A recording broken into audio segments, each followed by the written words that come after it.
Experts. Central Alabama Community College. Central to you, central to your success. Baptist Health, the official healthcare provider of the Collier Ford Wetumpka Sports Network.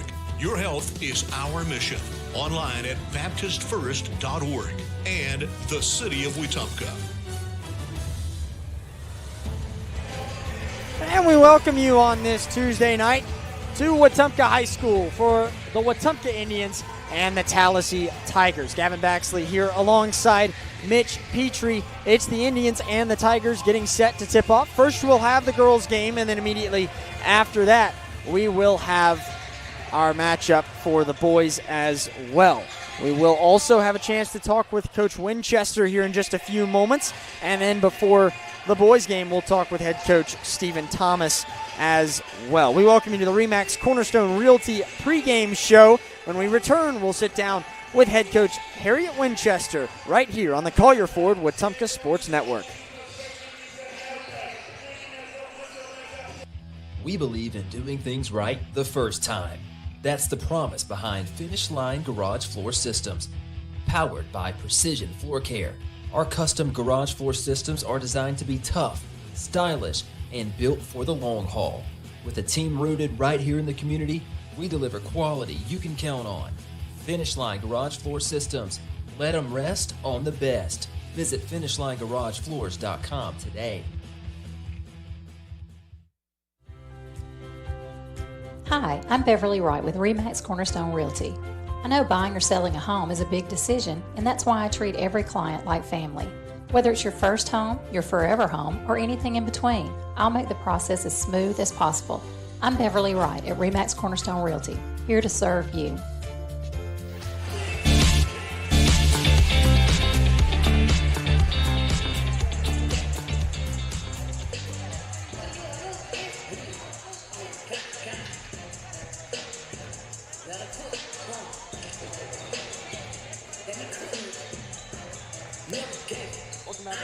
Wetumpka Sports Network. Gavin Baxley here alongside head girls basketball coach Harriet Winchester.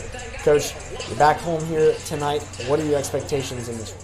All right, so since our Northridge tournament, we have turned it up a notch on making sure that we know that extra effort on rebounding on both ends needs to be better. Our defense, it was good, but it can be better as well. So those are our main two focuses coming back home to play Tallassee. Now that you've kind of had the chance to see this team against some really tough competition through these tournaments and at the start of the season, who have you seen kind of step up throughout the early portion of this, and how do you kind of rally behind them? It's kind of hard to say if all of them have, but to me, I say my ninth grader, Maya Richardson, we had already told her from the summertime that she had, to be dynamic point guard. She got to be able to play on both ends. So she stepped her defense up. Layla Culpepper, she has really stepped her defense up on the defensive end. And Lexi Smith, all of them play up top. So they have all, for their end defense. They stepped up. You look at this Tallassee team, what do you see from them that you're going to really have to hone in on here tonight? Well, they beat us in the summer, so they're right there is just a little bit of motivation. But I know they have fast guards, and I know that they have a very heavy post play. So that's going to challenge us a little bit, just to make sure our post be physical as well. Looking back at that tournament against them, what did you kind of learn in that matchup in the summer that you're now carrying into tonight? Post play. Our post players, I think because it was summertime and we were just getting into things, our post players, Tallassee post players bang with ours real good. So with that, we were able to see that, hey, our post play has to improve. Our post players have to be more successful. All right, Coach, appreciate the time. Best of luck tonight. Yes, sir. Thank you. We'll be right back as we get ready for tip-off between Wetumpka and Tallassee on the Collier Ford Wetumpka Sports Network. Hungry for fresh, flavorful seafood? Come to Wharf Casual Seafood, your local spot for shrimp, crab claws, mahi-mahi, and all your coastal favorites. Looking for a budget-friendly bite? Check out our tasty lunch specials featuring wraps, salads, shrimp, and more. Wharf Casual Seafood, wharfcasualseafood.com. The coast is here.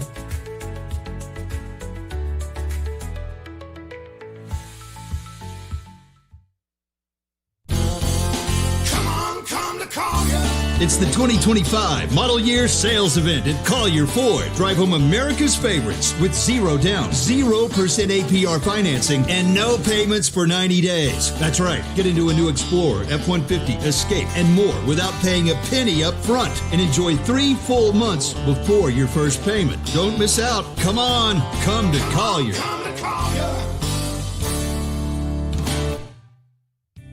In Wetumpka, we take pride in our hometown. And so does Brent Turner, owner of Precision Floor Care.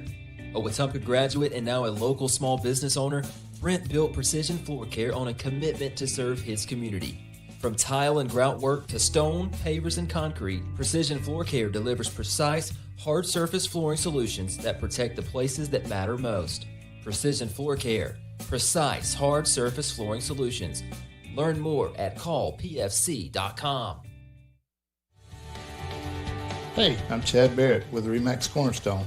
I love helping families in Central Alabama find their place to call home. Whether you're buying in Prattville, selling in Wetumpka, or moving anywhere across the river region, I'll make the process smooth and successful. Call me, Chad Barrett at RE/MAX Cornerstone. Let's find your perfect home together. Hi, I'm Kathy Thornton. I've built my business at RE/MAX Cornerstone Plus by being honest, dependable, and always putting my clients first. If you're ready to buy your first home, sell your current home, or just want to talk about your options, I'd love to help. Reach out today. Kathy Thornton with RE/MAX Cornerstone Plus, where neighbors become clients and clients become friends.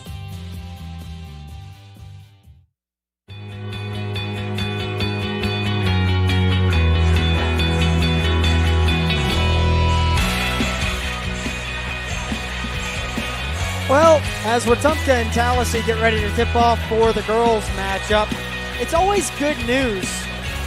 It's always good news when you don't have much to say for our Baptist Health injury report. Nobody is hurt here as we get ready for this matchup. Everybody will be available for this Winchester coached team for the Indians, and Tallassee is awaiting the matchup. And as we get ready, we go into our keys to the game. Mitch, what do you have?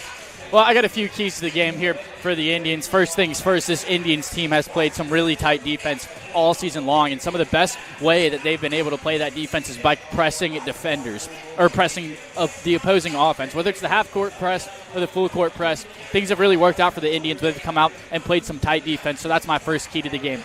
Second one is Maya Richardson. The freshman is an absolute star-studded player of this Indians team and has really helped the Indians open up that perimeter shooting. So getting her some open looks early and often should help these Indians get off to a quick start against the Tallassee Tigers. Yeah, I have to agree with you on both of those notes. Our keys to the game brought to you by RE/MAX Cornerstone Realty. When it's time for your next move, choose the best. RE/MAX Cornerstone and RE/MAX Cornerstone Plus, the official real estate partner of the Wetumpka Sports Network. Now it's time for our starting lineups brought to you by First Community Bank. For the Indians, it'll be Aaliyah Murphy on the floor along with Maya Richardson, Layla Culpepper, Logan Banks, and Queen Ballard. Meanwhile, for Tallassee, Jalea Williams along with Ariana Daniels, that is, Reese Goff, Shania Gray, and Camille Tate will each be getting the starts here tonight. Richard Taylor is the first-year head coach for this Tallassee team, while Harriet Winchester continues her tenure as the head coach for the Indians. She's now in her 4th season with Wetumpka with a 49-42 record, going 15-12 just a year ago, and won the area tournament, took this Indians team to the postseason, and so did Stephen Thomas, who we'll have plenty to talk about later on when we get to the boys' game. Right now, it's all about the girls as we get set for tip-off between these two. Wetumpka coming home tonight, and then it's the first of 3 games for this week. 2 of them right here in Wetumpka. Tallassee tonight, and then Elmore County on Thursday, before both the boys and girls head to Chilton County on Friday.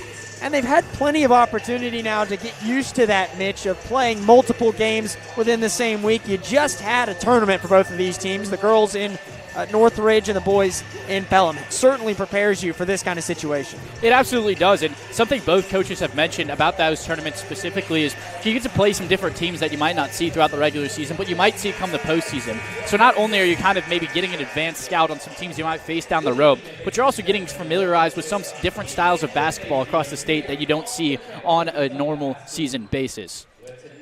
Well, they're getting ready for the starting lineups for the Indians as we get closer and closer to tip-off right now between these two.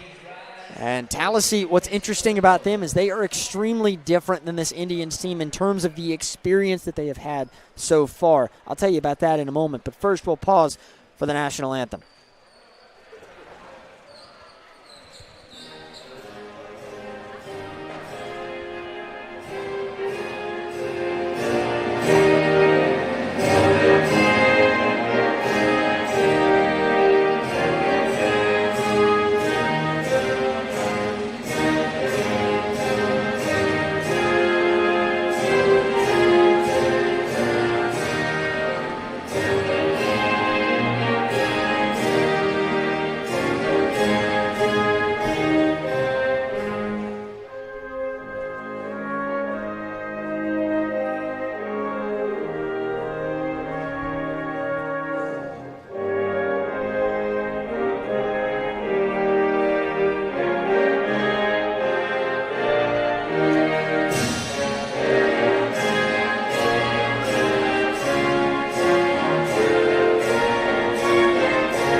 Just a little bit away now from tip-off between these two.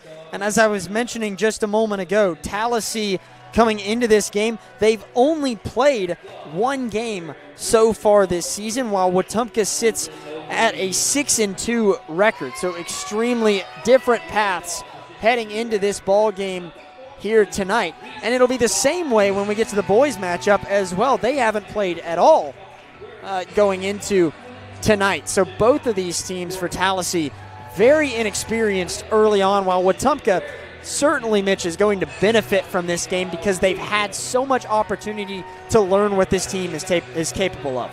They absolutely have, but when you look at this Tallassee team, they've definitely spent a lot of time practicing as you lead up into this one. So maybe not as necessarily have that game experience. Maybe interesting to see how they play some situational basketball, but the team chemistry should be there, and we definitely know that the team chemistry is there on the side of the Indians, having already played 8 contests coming into this one tonight.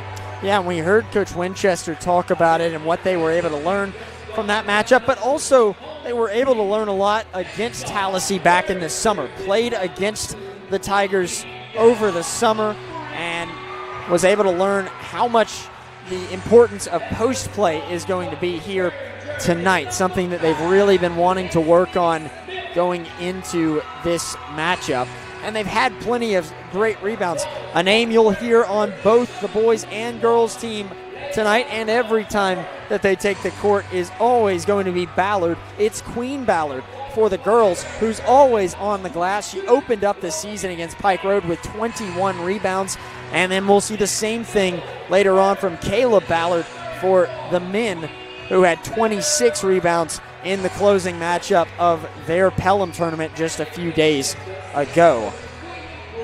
Very important to see what these two teams can do on the glass. The points are a little bit more evenly spread out between this team for Wetumpka, though. You'll see people like Aaliyah Humphrey come in and be a leading scorer. Layla Culpepper has been that throughout this one. So has Logan Banks and Queen Ballard. You have a lot of different threats on this team that all are capable of leading this group through this game.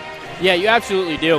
And as you mentioned, the post scoring has been a huge part of this Wetumpka team. Whether it's Queen Ballard or Logan Banks wearing number 22 tonight, it is going to be both of them just going to work in that low post offensive glass.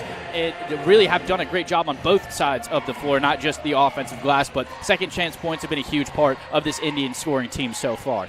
Set for tip-off, it'll be Queen Ballard at midcourt up against London O'Neill. O'Neill will knock it right out of bounds off the rip, and Wetumpka will take possession despite losing the jump ball there. Jayla Anderson will inbound now from the near side closest to Tallassee's bench. Already in the front court to start off this first quarter. She'll inbound to Lexi Smith. Smith, a transfer from Edgewood Academy. Had a huge impact out there as they now look inside. Pass back out. Lexi Smith will pull a three. She'll miss the mark, but a nice rebound there for the Indians. Now looking back inside once again. This time going up was Logan Banks. She can't get anything to go either, and the Indians come up empty on the opening trip. Jayla Anderson will fire off a pass to Shania Gray, well over her head and out of bounds. Good defense there from the Indians. Didn't necessarily force that turnover, but were ready to intercept that one had it been in the hands of the Tigers.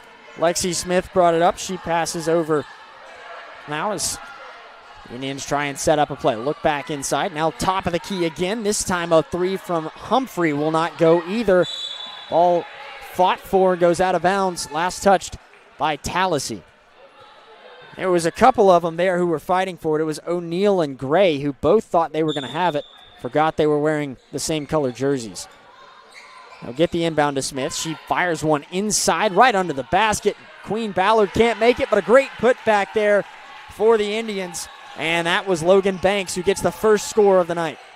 Like we mentioned in that pregame, offensive glass has been a huge part of this Indians team, and Logan Banks showing off that early. This time it's stolen away on a pass. Coast to coast, it's Aaliyah Humphrey who lays it in easily to give the Indians a 4-0 lead here after the first minute 15. Great job there by Humphrey, and just knowing that there's nobody ahead of her and just taking it to the rack all by herself. Now Tallassee has it again. They'll look into the paint, and this time O'Neal will get a jumper to go for two to make it 4-2 now with 6:30 left in the first quarter. Smith has it for the Indians. They'll try and pass around, look inside for Queen Ballard, but it is stolen away. This time it's Camille Tate who is able to steal it. She'll pass now to the far corner. Williams will pull a three. That is off the front of the rim. Rebound there from O'Neal. She goes up and draws a foul. She won't get the bucket in the process, though. 6:11 on the clock here in this first quarter, and we're seeing our first free throw trip of the night. It'll be London O'Neal shooting two.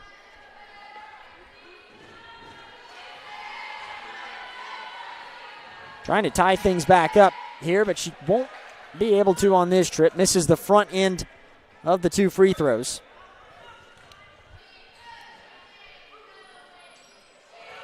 And O'Neal trying to go 1 for 2 here.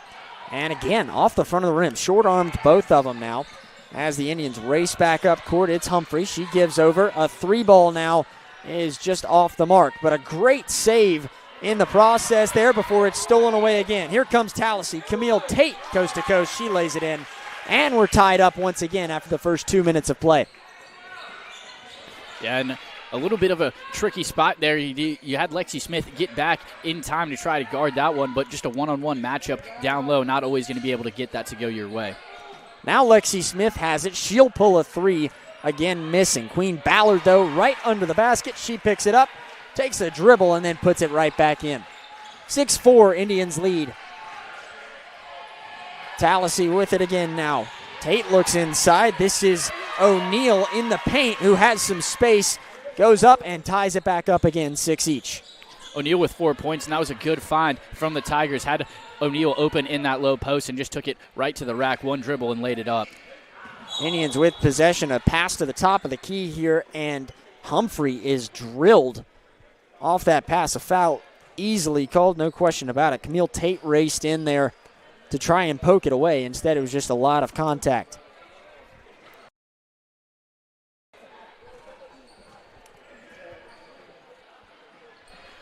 Layla Culpepper has it. She'll pass up top to Lexi Smith. Now on the near wing, it's Humphrey. Back to Smith. Culpepper again. Up top once more. Smith tries to drive inside. Her pass, though, taken away. And here comes Tallassee again, trying to take its first lead of the night, but a missed layup there will keep things all knotted up. They had to fight for the ball there, and a jump ball was called. It'll go in favor here of the purple and gold. Tallassee with possession now after Jayla Anderson forced that steal. She couldn't come up with the bucket, though. They'll have to try and do it the old-fashioned way. Shania Gray has it over to the near corner as Jalea Williams will miss a three. Well overshot there. And looking at the floor now, the Indians have a decent bit of size on the Tallassee Tigers, so I would definitely expect the Indians to keep trying to work down low and take advantage of some of that sizing mismatch. Lexi Smith in the near corner. She'll run down the baseline here. Can't get it to go. It was deflected, but a great putback for the Indians as they take the lead once again, 8-6. Logan Banks there to do it. Halfway through the first quarter now, Tallassee driving inside again, and they will tie it off London O'Neill. O'Neill has really done a pretty solid job here in that low post for the Tigers so far. She's got 6 of the Tigers' 8 points. She's been strong so far. Indians trying to fight back as it's tied up again at 8 with 3:40 left in the first quarter. Driving down the baseline, they'll pass again, trying to look for Banks. Now Ballard has it right under the basket. Missed the first chance, gets a second, and takes advantage of it. 10-8, Wetumpka.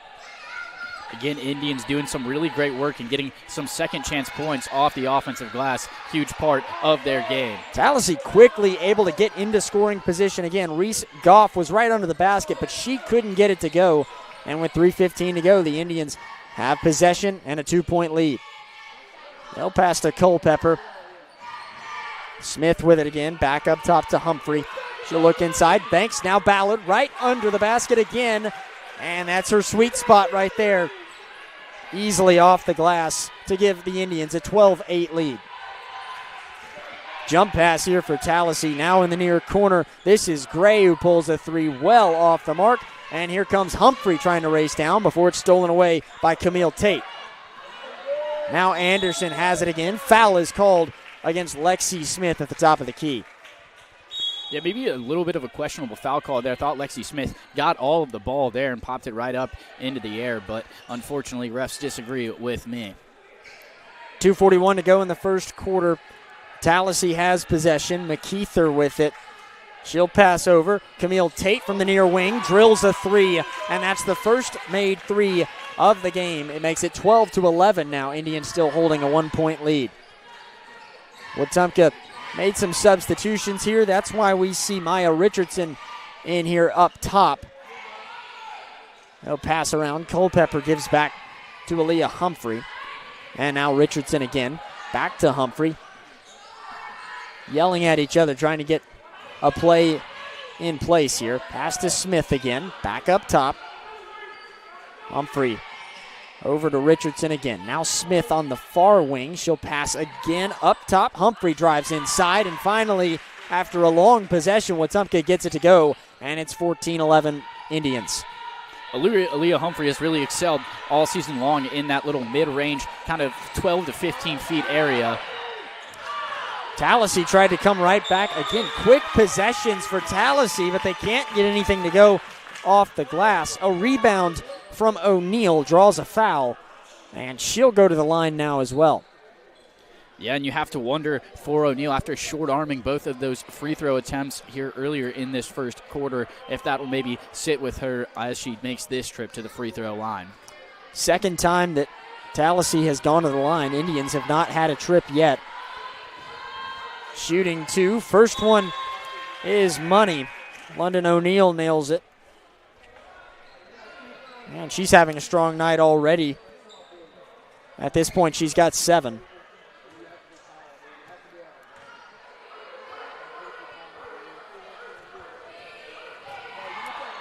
Trying to cut it back to 1 point. She's off the mark. Shooting 1 for 4 from the free throw line so far. Here comes the Indians quickly pulling a three. Aaliyah Humphrey will miss off the back iron. Gets her own board, goes up. She's blocked. Pass to Ballard, who can't get it, but she gets a second chance. And again, second chances have been her friend. She gets it to go, and it's a 4-point lead for Wetumpka. 16-12, a minute 15 to go in the first quarter. Tallassee with it. McKeither, she'll pull a three. Tried to bank it in, but it toilet bowls out. Indians in transition. There's a foul against Tallassee. It goes against Camille Tate. Tate with her first foul now. With 1:06 to play, they'll inbound. Trying to maintain a 4-point lead after the first quarter, or maybe expand on it. The three from Richardson was all just no good. She pulled it without any passes, just from the top of the key. It couldn't go. And now Tallassee with it, trying to do something. Had a player trapped there for a moment. They'll pass back out up top. O'Neal was in trouble. But now at the top of the key, Anderson, she'll pass over to McKeither, but she can't corral it. It goes out of bounds. And Wetumpka takes possession. Another turnover from this Tallassee team. Yeah, and that's one you'll probably want to have back. McKeither kind of had a few feet of separation, but again, the pass just a little bit too high, a little bit too strong, and flies right through her hands. Indians with it again. Lexi Smith. She'll pass to the far corner. This is Richardson. She now tries to drive in down that baseline, and she'll have her own shot blocked, gets it back. Pass to Smith. She'll pull a three from the far elbow, and it misses. Overshot. Goes out of bounds. They say last touched by Tallassee. There was a bit of a scramble for the rebound. Inbounding from the baseline is Humphrey. Now back up top again. Pass to Humphrey. Near corner. She pulls a three. And again, not getting it to go. Indians have been confident in pulling it, but they haven't been successful in making it from three. Tallassee now with a half-court shot at the buzzer. Jayla Anderson will miss it. And it's 16-12. Wetumpka leads over Tallassee. After the first 8 minutes of play, we head to the second quarter on the Collier Ford Wetumpka Sports Network. Protect what matters most with State Farm agent Jackson Hagan in Wetumpka. From auto and home to life insurance, Jackson Hagan and his dedicated team offer personalized service to ensure you have comprehensive coverage tailored to your needs. As a local agent, Jackson Hagan understands the unique challenges you face and is committed to guiding you through every step, from quotes to claims. Trust in a neighbor who truly cares. Like a good neighbor, State Farm agent Jackson Hagan is there. Call 334-478-3864 for a quote today.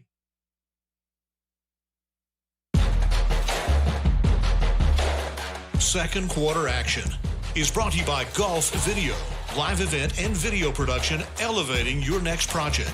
Let Jackson Dean and his team make your event look like $1 million. Online at golfvideo.io. At First Community Bank, it's more than banking. It's a relationship that lasts. From checking and savings to loans and mortgages, they're here for every stage of life. Local people, local decisions, and a commitment to community. First Community Bank, let's do life together. Indians have a 4-point lead right now, and Mitch, they're shooting that three a lot, but they really have not been able to get it going so far. No, and with Richardson's only had a few minutes in this game. She's usually been the three-baller for the Indians, but Culpepper and Lexi Smith both have really shown that outside shooting ability. So I don't think the Indians will stray away from the three. I think it will eventually start falling as they settle into this one. Indians have possession to start off the first quarter here, or second quarter, beg your pardon. As now on the far wing, it's Logan Banks who tries to drive in. They'll kick back up top again. Maya Richardson back to Banks, that's Culpepper. Humphrey with it to Culpepper, now on the near corner. Her bounce pass nearly taken away, but instead picked up by Humphrey. Looks inside, and Logan Banks right under the goal will be able to cash it in. 18-12 now. Indians still lead. And that pass was just way off the mark again. Another time, just sails over the head of the Tallassee Tigers, and another turnover off of a fumbled pass for the Tigers. And Tallassee struggling to hold on to the basketball here in the early portion of this game. Wetumpka was going back and forth for a little bit with Tallassee. Now they've managed to push out to a 6-point lead, hoping to expand it here with Maya Richardson, who passes inside, and casually Logan Banks able to make one there from a mid-range jumper. Boy, she's having herself a night so far. 8 points for the sophomore. Tallassee trying to cut back into this, down by 8 all of a sudden. Back out now to the near elbow, stepping inside and pulling a jumper. Missing was Gray. Couple rebound efforts and putbacks. Nobody could get it, but now Tallassee steals it away from under the basket and still can't make it. Indians raced back down the court here after somehow getting a stop after all that. Culpepper has it. She'll pass to Richardson. Now Humphrey. Humphrey with a nifty pass over to Banks, who looks for another jumper and again makes it through. And she's got 10 here in just the first half. And it'll force Tallassee to call a timeout. Indians on a 10-point run here, or it might be 9. But regardless, the Indians, it was a rather close game at the 2 minutes to go in that first quarter, and then all of a sudden, Indians start to go on a little bit of a run, and Tigers trying to fight to get back in this one. Yeah, it was tied up at one point. Now Wetumpka finding themselves with a 10-point lead. Certainly a much better showing here in this second quarter than what we saw for part of that first quarter. But Tallassee got to find a way to cut back into it, and it starts with the turnovers, right? That's been the big issue so far for Tallassee, is just losing opportunities by quick turnovers at the beginnings of possessions.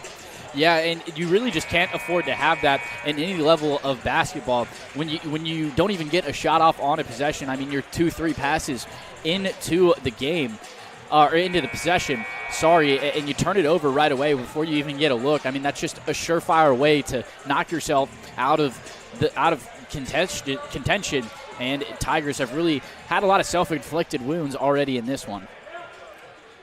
At one point, we were tied up 8-8. Since then, the Indians have outscored the Tigers 14-4. As we now resume with 6 minutes to go in the second quarter. Tallassee trying to bring it up, and just as we discussed, a turnover comes from the Tigers here, stolen away by Logan Banks. She'll pass to Humphrey. Now pulling a three, this is Culpepper, and she nails it. Finally, the first three of the night for the Indians. Yeah, and Logan Banks was showing off a little bit of those handles. She brought the ball up the court for the Indians, and you don't see that too often. Made a defender miss and kind of generated that open look over to Culpepper. Tallassee with it again, down by 13 now, as Tate will pass to the far corner. A three ball no good there from McKeither. Couldn't get a putback attempt either from Goff, and Wetumpka retakes possession. Well, the second quarter has been painted black and gold so far through these first 3 minutes. A step-up jumper from Maya Richardson, and she won't make it, but there is Culpepper to get a rebound and have a jumper of her own go through.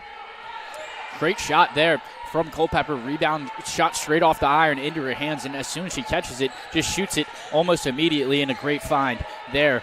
Off the rebound is Layla Culpepper. 27-12, Indians lead now, 4:45 to go as they steal one away again. McKeither tried to go with it and lost control. Queen Ballard gets credit for the steal. Now Culpepper will pull a three. That is no good from the far corner. A little bit of a heat check there for Culpepper, who had made the last two shots for this Indians team. And if you're Culpepper, you keep shooting the rock. She's been a dangerous threat on the perimeter for this Indians team all season long. Well, 22 for Wetumpka's done well. 22 for Shania Gray with Tallassee was trying to get something going as well. The long jumper was off the mark. Coming down to 4 minutes to go in this first half. Wetumpka passing around the key here. Humphrey back up top again. She'll now lob one. Queen Ballard right under the goal again. This time she is fouled, I believe. It may have been on the rebound effort, though. I think they got her on the floor. It should be Queen Ballard heading to the line. Looked like, I couldn't tell which exactly Tiger it was, but looked like they got Ballard's left arm as she tried to lay that one up. Yeah, she will go to the line here. I believe it was Reese Goff. She was covering Queen Ballard there from right under the basket. Ballard shooting two. And makes the first. First trip to the line here for Wetumpka. Ballard, I mentioned, has been a huge part of this team nearly every game so far. She's been the one to lead this team in rebounds, but she's also been a contributor in the points as well. Second free throw now from Ballard. That one good as well. And it's 29-12. An Indians lead as Queen Ballard comes out of the game for the Indians. Lexi Smith will be in for Wetumpka. Kai Dillard as well. Logan Banks. Tallassee now will drive inside and get a bucket to go and a foul. My goodness, what an effort there, as that was O'Neal who managed to drive inside and draw the contact in the process, finally ending what has been a long drought for this Tallassee team. Yeah, and O'Neal has really been almost the entirety of the Tigers' offense. She has 9 points of the Tigers' 14 already. Really the only person able to get things going as the free throw off the mark from O'Neal. That could make the and one opportunity. Now Wetumpka coming back down the floor with a 15-point lead. Maya Richardson back up top now. Aaliyah Humphrey. Humphrey spinning, trying to get free here. She passes to Richardson, who has a pass stolen away intended for Smith. But Smith races back down the floor and pokes it out from Shania Gray. That is a defensive effort right there from Lexi Smith to chase her down almost Antonia Langham style for all my 1992 Alabama football fans, if you can think of that one. That's exactly what it looked like there as she raced down for the defensive play. Tallassee couldn't get anything to go. It was a shot attempt from Shania Gray under the basket. Now Richardson coast to coast has her shot blocked. And Tallassee back down the floor again before Lexi Smith showing off the defense. Would have gotten credit for a steal, but before that, Jalea Williams is called for a travel. I actually think they got Lexi Smith for the travel right as she stole it. Not exactly sure what the call on that one was. A little bit confusing, but a costly turnover on the Indians. Well, yeah, pardon me. That was a quick travel call there against Lexi Smith. She had, held the ball for maybe a second at best. A shot attempt there from Tallassee goes out of bounds a moment ago. It stays in favor of the Tigers. There's 2:59 to go in the second quarter with a 29-14 Wetumpka lead.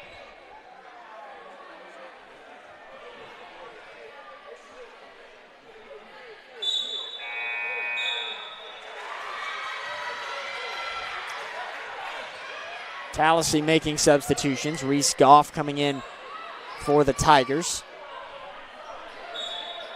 On the floor for Tallassee right now is Williams along with Tate. And then Goff on the floor. Anderson as well as Landon O'Neal. 2:45 to go. Indians have possession here as a shot attempt from Aaliyah Humphrey will miss. She ran in with a floater and couldn't get it, but a fight for it on the rebound. And I believe somebody with Tallassee had a foot out of bounds when they grabbed it. That gives it back to Wetumpka here with 2:40 to go. Smith gets the inbound. She'll try and bring it back up top, but before that, it is stolen away. This is Anderson who tries to go up for it, but Smith again manages to stop her. And Lexi Smith showing off the hustle there. She lost the ball and then chased down Anderson before she could even get the layup off. Really, as soon as the ball came off of her fingers, Smith just swats it out of bounds. From under the baseline, Camille Tate has her pass taken away here by Layla Culpepper. Wetumpka's going to slow things down a little bit here as we get closer to the final 2 minutes of the first half. Smith with it again. Thought about a three. She'll give to Culpepper. She's certain about it, but not quite as successful. She misses the three from the far corner. It goes out of bounds, last touched by Tallassee. Reese Goff reached out for it, and she's the one who knocked it out. Queen Ballard coming back into the game for Wetumpka. So is Zaria Peak. Aaliyah Humphrey coming out, as well as Madison Dade. From under the basket here, Culpepper couldn't get it inbounds to the right team. Tallassee able to take it away. Racing down now. Jalea Williams goes up and can't make anything on the lay. Last touched by Wetumpka, though, with 2:02 left in the first half. Zaria Peak lost her glasses on that one. Had to scramble for a second to pick them up off the court. Tallassee back with it. Wetumpka nearly was able to force a steal, but they'll try again. Anderson will drive inside. Ballard able to go up for a block. She passes to Smith. They've got numbers, but Smith does it by herself, but can't get the lay. Ballard in there to try and bail her out. She can't get it on either of her shot attempts, and Tallassee somehow manages to stop that fast break.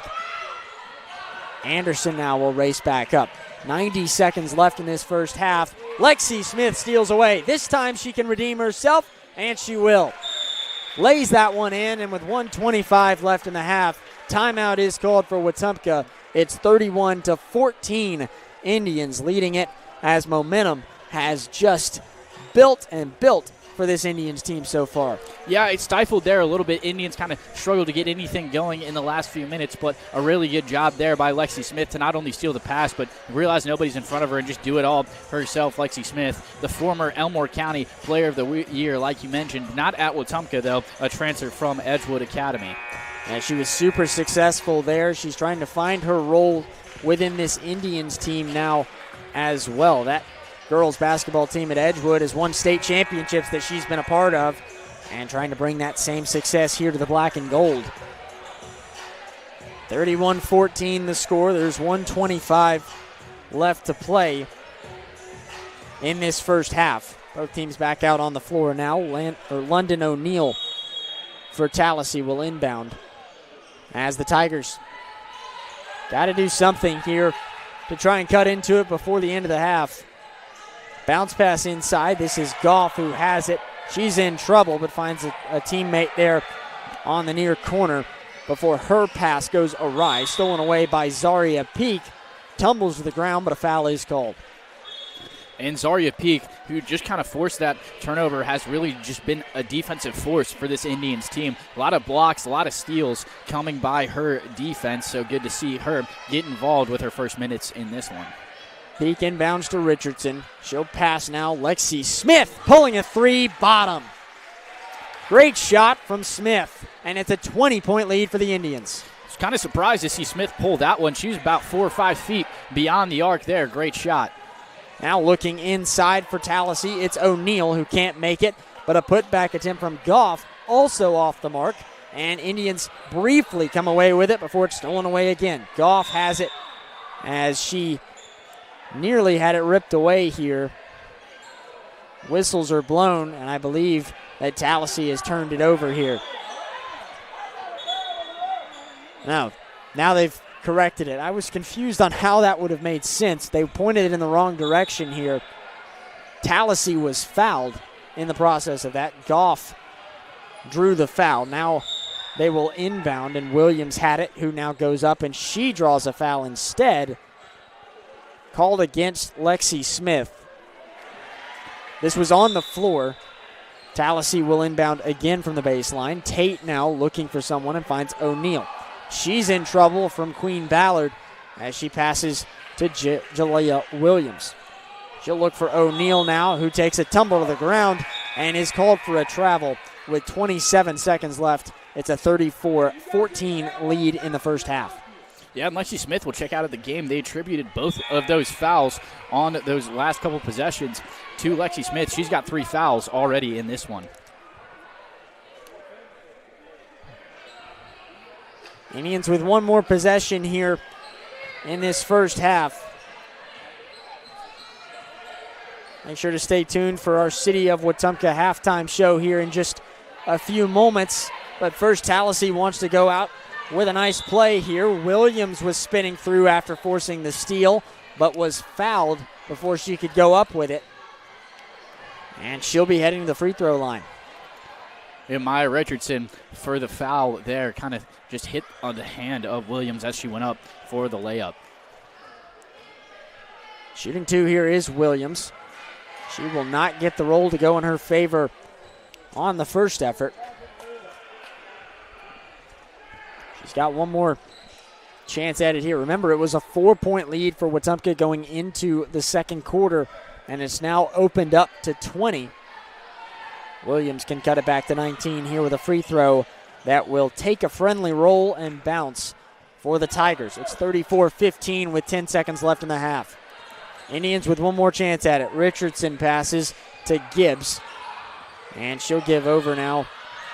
Looping around, lobbing up a shot is Zaria Peak that is well off the mark, and that will end the first half. 34-15, Wetumpka dominating that second quarter, and they head into the locker room with a halftime lead. When we come back, the City of Wetumpka halftime show on the Call Your Forward Wetumpka Sports Network. This is Beverly Wright. What I love most about real estate in Central Alabama is helping families find the right place to call home. It's not just about houses, it's about community and the memories you'll make there. If you're ready to start your journey, I'd love to help. Call me, Beverly Wright, with RE/MAX Cornerstone Realty.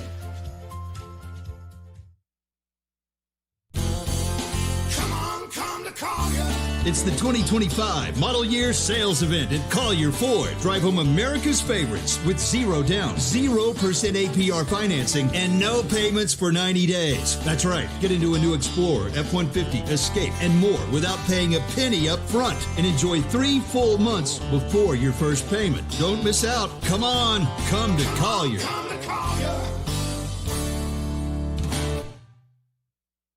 Looking to tackle your next home project?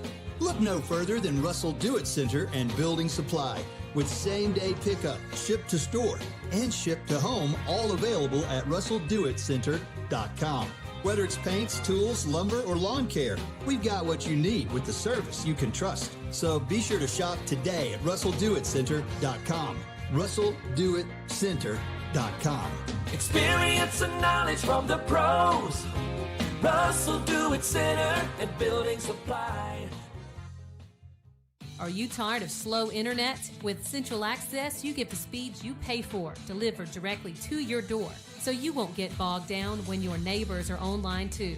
Stream, game, work, and video chat. No contracts, no data caps, no price hikes, nothing but an exceptional all-night experience. Check availability today at caecaccess.com. Central Access, your local link to broadband. In Wetumpka, we take pride in our hometown. And so does Brent Turner, owner of Precision Floor Care. A Wetumpka graduate and now a local small business owner, Brent built Precision Floor Care on a commitment to serve his community. From tile and grout work to stone, pavers, and concrete, Precision Floor Care delivers precise, hard surface flooring solutions that protect the places that matter most. Precision Floor Care. Precise, hard surface flooring solutions. Learn more at callpfc.com.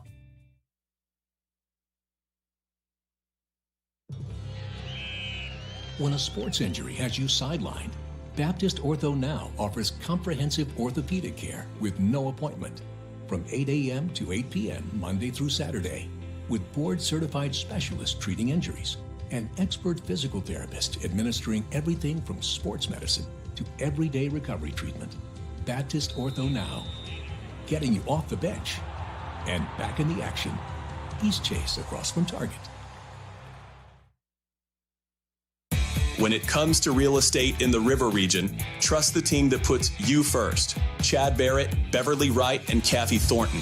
With experience, dedication, and a commitment to making every move smooth, they're here to guide you whether you're buying, selling, or investing.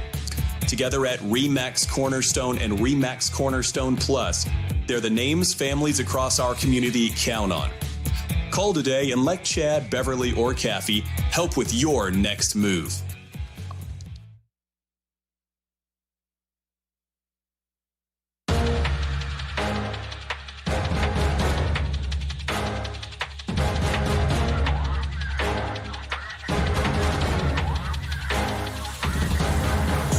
This is the City of Wetumpka Halftime Show on the Collier Ford Wetumpka Sports Network.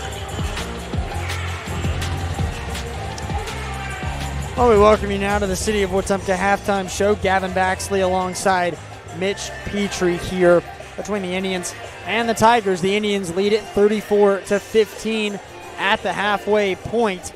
And it's been Queen Ballard who has led the way for this Indians team so far. 10 points for the senior forward. And she has been crucial, really been impressive off the glass, but then being able to put it back in as well. Yeah, absolutely. And Queen Ballard at her size is obviously always going to be a force in the low post, standing at 6'1". You don't see a lot of high school women's basketball players at that size, and she really does a great job of utilizing it. And kind of got a little bit of foul trouble early in the season, kind of figuring out how to stay upright. But now that she's in this 6A level of transfer from Coosa Central last year at the 2A level, but she's really done a great job on the defensive end of the floor as well, not just leading the Indians in points right now, but hasn't drawn hasn't had any fouls called on her. I think maybe one foul called on her, but really great job. Had a couple of blocks and steals to go with that as well. Well, and not only Queen Ballard, but Logan Banks right there with her with 10 points as well. She's been impressive, and she's been willing to take some shots from a little bit further away as well. Queen Ballard really efficient in the paint, but Banks has been a little bit more of a shooter for this Indians team so far. It's been London O'Neill for Tallassee that Wetumpka's got to be able to find a way to limit, though. Yeah, absolutely. Like you mentioned, and I mentioned earlier in the broadcast, O'Neill with 9 points. She's accounting for well over half of the Tigers scoring in that first half. And if you're the Tigers, you got to find somebody else who's going to be able to find the ball. You can't just keep relying on O'Neill every single time, especially as this team goes into the locker room. You got to believe Coach Winchester is telling her girls, hey, just take O'Neill out of the game and we're going to coast to a win here. So the Tigers definitely need to maybe do a little bit better job of trying to create some open looks for people outside of O'Neill. Yeah, no doubt about that. It's 34-15 the score right now. We'll get ready for the second half of action when we return. Stay connected with Central Access. Get blazing fast internet starting at 300 megabits per second for just $59.99 a month. Reliable, affordable, and delivered straight to your door. Central Access has you covered. Central Access is your local link to broadband. It's 34-15 at the half on the Collier Ford Wetumpka Sports Network. Safety starts with Montgomery Fire Equipment Company. From inspections and extinguisher service to full fire suppression systems, businesses across Alabama trust our team to protect what matters most. And now, we're hiring. We're looking for new fire technicians to join our team. If you're hardworking and ready to make a difference, this is your chance. Montgomery Fire Equipment, protecting people, property, and progress.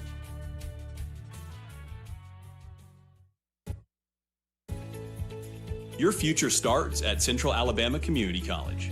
At CAC, you'll find affordable tuition, flexible class options, and programs that prepare you for careers in healthcare, technology, business, and more. Whether you're working toward a degree, training for a new job, or transferring to a 4-year university, CAC is here to help you succeed. Enroll today and take the first step towards your future with Central Alabama Community College. Visit cacc.edu to learn more.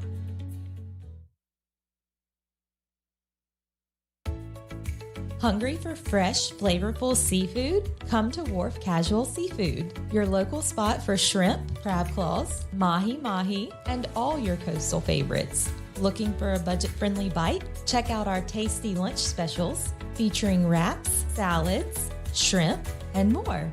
Wharf Casual Seafood, wharfcasualseafood.com. The coast is here.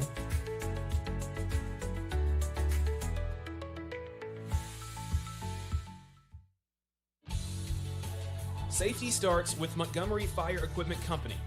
From inspections and extinguisher service to full fire suppression systems, businesses across Alabama trust our team to protect what matters most. And now, we're hiring. We're looking for new fire technicians to join our team. If you're hardworking and ready to make a difference, this is your chance. Montgomery Fire Equipment, protecting people, property, and progress.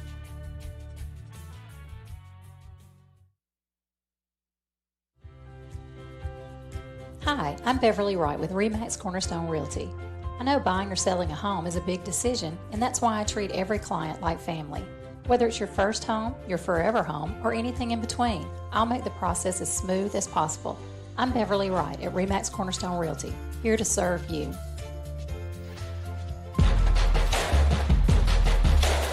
Third quarter action is brought to you by Radio Alabama Sports. Game on.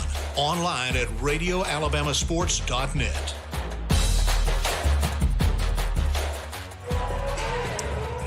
Back now for second half action. And make sure to follow up with Precision Floor Care, your local experts for tile, grout, stone, brick, and concrete. From cleaning and sealing to full decorative finishes, they deliver precise results every time. Trust Brent Turner and the hometown team that cares about our community. Call Precision Floor Care today or visit callpfc.com.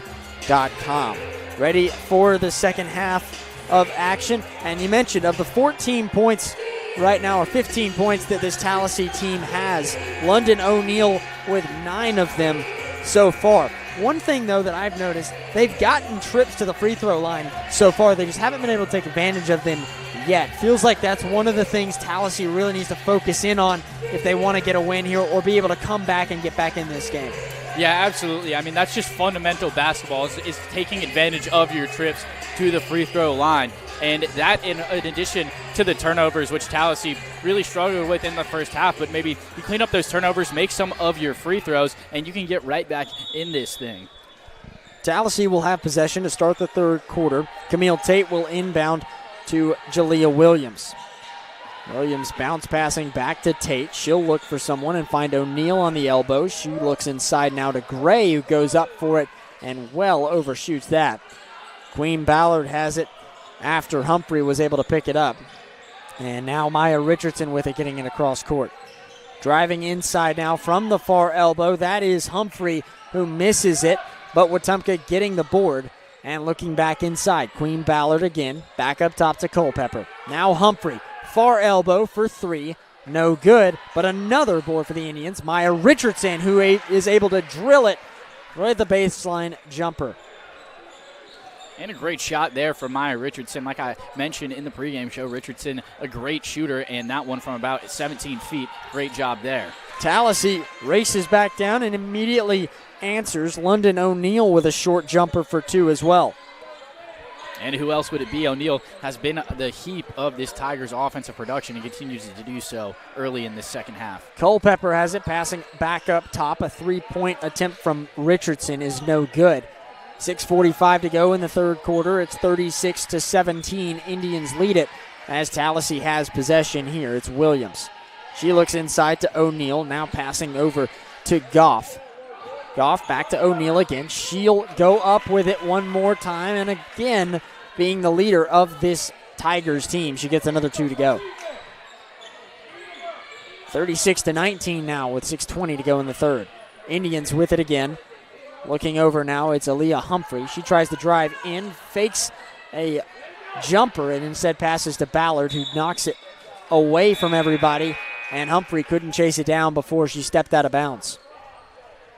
Yeah, and just a tough, really possession there. Queen Ballard saved it. A nice job from letting it go out of bounds there, but Indians just never really able to gain true control of the basketball after that.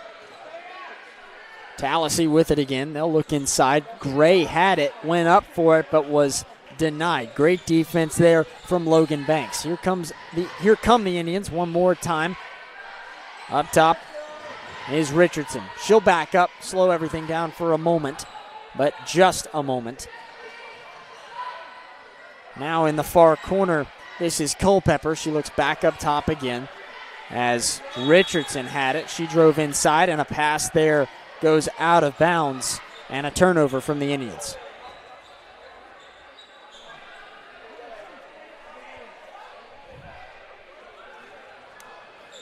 Five and a half minutes to go in the third quarter. Pass over now to Banks, or check that, Gray for Tallassee. O'Neal now. She'll try and step inside to the paint. Can't get it, but a great rebound from Goff. Can't get the bucket, but you will draw the foul and head to the line. And that foul goes against Queen Ballard, her second foul of the contest there, just not able to stay completely upright that time. Yeah, Indians not really in any foul trouble yet, but definitely want to avoid Ballard getting another one here. First free throw attempt off to the right there from Reese Goff. She's still scoreless here tonight. This is her first chance.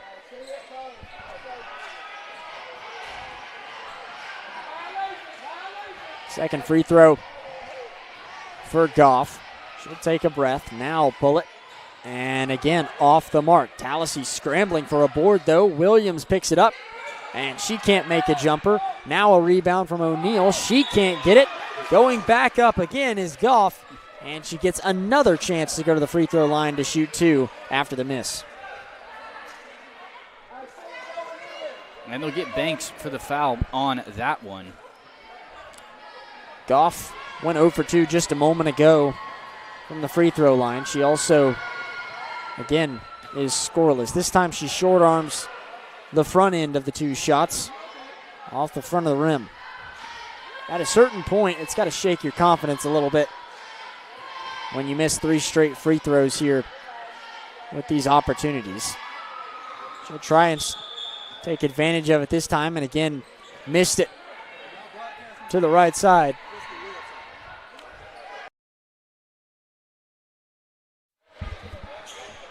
.5:10 to go here in the third quarter. It's 36-19. We're having a discussion for a moment here after the scramble, after the missed free throw. Got to clean up a wet spot, that's why. The Tigers here still struggling at the free throw line again. It's just that fundamental basketball that's really been hurting the Tigers all night long. A couple of really just poor turnovers and then struggling at the free throw line. It's not exactly a recipe for success if you're the Tigers. Wetumpka will have possession here. It'll be Layla Culpepper who will inbound for Wetumpka. Everyone else on the floor for the Indians lined up in a line here, and they'll break away now and inbound to Ballard. Quickly passing over to Humphrey, who has some room to run, but her pass will be deflected and taken away. Jalea Williams able to pick it up before it goes out of play and give it to Tate as Tallassee brings it back up court. It'll be Williams with it again now with less than 5 minutes to go in the third. They look inside now to the near corner, pulling a 3 in and out from Camille Tate. It won't go, but a putback effort from Shania Gray, much more successful. And first points of the night for Shania Gray, and good to see some other Tigers getting involved. Cuts it to a 15-point game again. Queen Ballard has it in the paint. She has 2 chances at it, can't get it to go in. And Tallassee now with a chance here to try and cut into this a little bit more, down by 15. Closest it's been since the first quarter. Pulling a jump shot now was London O'Neill. She can't make it either. And Tallassee comes up empty on that trip. Now Culpepper with it. She'll pass back up top. Pulling a 3 now from the far elbow. It was Maya Richardson, but a travel called before that. Unfortunate whistle there for the Indians. That 3 fell in from Richardson, but unfortunately waved off due to the travel call. Would have ended what's been a little bit of a run for this Tallassee team. Indians had the first 2 points of the half. And then since then, it's been a 6-0 run for Tallassee here with 4 minutes to go in the third quarter. Tigers with it again now. It's Tate with it on the far side. And her bounce pass there stolen away. And here come the Indians once more. Aaliyah Humphrey now racing down. She'll pass over. Driving down the baseline was Culpepper. She couldn't get it to go, but draws a foul in the process. Culpepper's first trip to the free throw line here, and love to see that for the Indians, and hopefully can convert on this trip. Yeah, Wetumpka very limited in their free throw attempts so far. This just the third as it goes in for Culpepper. They are shooting 3 for 3 so far from the stripe. Second one good as well, and Culpepper goes 2 for 2. Ending what's been a drought of about 3.5 minutes here. 38-21, Indians lead as Tallassee has a pass deflected going out of bounds. It remains Tigers' possession. 3:33 to go in the quarter. It's 38-21 Indians. Yeah, and if you're the Indians here, you don't really have to play with too much urgency. You got a decent lead here. Just maybe play some tight defense and definitely take your time on the other end of the floor. Just kind of find some open looks. Tallassee down by 17, needing help. Shania Gray fell to the floor. No travel was called. She gets it over to Anderson. Now pulling a jump shot. It's London O'Neill again from the free throw line, and she cashes in once more. 38-23 Indians lead. 3:15 to go in the third. Richardson up top. Now from the far corner, this is Humphrey pulling a 3 off the mark. Richardson races in to try and save it before it goes out of play, but can't corral it. 3:05 left in the quarter now. Indians will make a substitution. Lexi Smith will come in for Queen Ballard.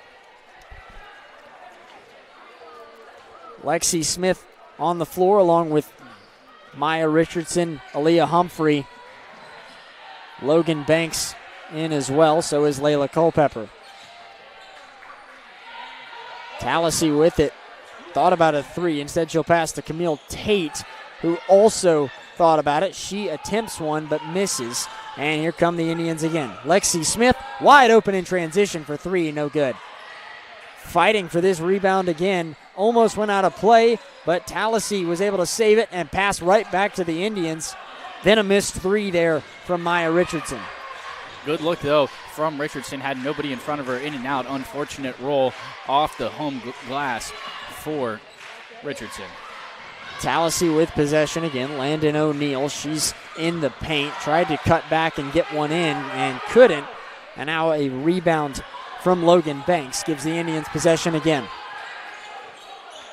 Aaliyah Humphrey stopping everything up, setting up the play here as she will try and drive inside. Does it all herself but can't make the shot. Now a pass to Smith. She pulls a three off the mark.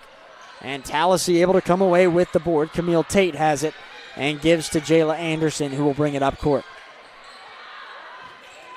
Smith has had some open looks, hasn't been able to make it. Tallassee has one as well with Shania Gray attempting that three, but couldn't make it. 1:30 to go in the third quarter. Still a 15-point lead for the Indians, 38-23. Lexi Smith with it, passing back up top. Now looking inside, Logan Banks wide open. She goes up and easily gets it to roll in. A little bit of a dramatic flare there on the roll, but it goes anyway. And it's 40-23, Wetumpka. 1 minute to play in the quarter. Camille Tate has it for Tallassee. Passes inside, driving in and jumping for it there. That was McKeither, and she couldn't make it. Wetumpka in transition. Layla Culpepper can't make anything either. A rebound and a putback effort will draw a foul. Nice job there by Logan Banks. And Logan Banks definitely isn't afraid of contact, has done a good job at drawing fouls all season long and draws some more here in this one. 48 seconds to play in the third. Logan Banks shooting two. She'll make the first there. Reminder that after the conclusion of this one, we'll prepare you for the matchup between the Indians and the Tigers for the boys' game, which will tip off roughly 10 minutes after the conclusion of this girls' game. Second free throw good as well. And it's 42-23. Indians lead, still shooting perfect from the free throw line. 6 of 6 so far. Indians forcing a steal in transition. London O'Neill lost it there inside the paint. Slick spot on the court, though. Logan Banks slips. Indians do pick it up. And now it's Lexi Smith, who tries to drive inside and has it poked away out of bounds. Still Wetumpka ball. Yeah, and an unfortunate mishap there for the Indians, but good to see that it sticks with them on this end of the floor. Wetumpka with possession still. Humphrey will drive down the near side of the baseline. She won't make a jumper. It goes out of bounds, and this time in favor of Tallassee. Last touched by Layla Culpepper. And with 17.7 seconds on the clock, Tigers are going to have to work somewhat quickly to get an open look. They've had a hard time finding those all night. Yeah, they've had some quick possessions, though. They just haven't really been able to take advantage of the shots. Tallassee had it a moment ago. McKeither tried to drive in, and a foul was called on the floor. 8.2 seconds left in the quarter. Jalea Williams inbounding for Tallassee. Trying to direct traffic, running out of time here. Finally gets it in, and it's Tate who looks inside. Going up off the glass is Goff, who can't make it. Got her own board, didn't get another chance at it. And then the buzzer sounds on the effort from London O'Neill, and that ends the third quarter. 42-23 the score. Wetumpka leads it over Tallassee with 8 more minutes of basketball coming up after this. Hi, I'm Beverly Wright with RE/MAX Cornerstone Realty. I know buying or selling a home is a big decision, and that's why I treat every client like family. Whether it's your first home, your forever home, or anything in between, I'll make the process as smooth as possible. I'm Beverly Wright at RE/MAX Cornerstone Realty, here to serve you.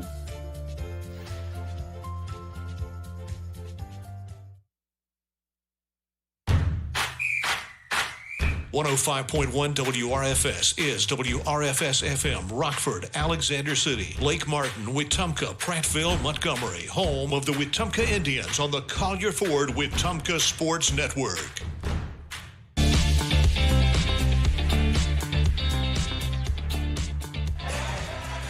(42-23) the score. Wetumpka leading it over Tallassee. The Tigers closed in there for just a little bit. They were down by 19 at half, closed it down to 15 at one point off a 6-0 run. But then Wetumpka found their stride again, and they lead by 19 going into this fourth quarter. And if you're Coach Harriet Winchester, you got to be thrilled with the way the Lady Indians have been playing here tonight, doing a good job of staying out of foul trouble, generating open looks, and a lot of assists coming off of the Indians. Always great to see good ball movement. Wetumpka will have possession to start this fourth quarter. Lexi Smith will try and drive inside, but runs into a wall.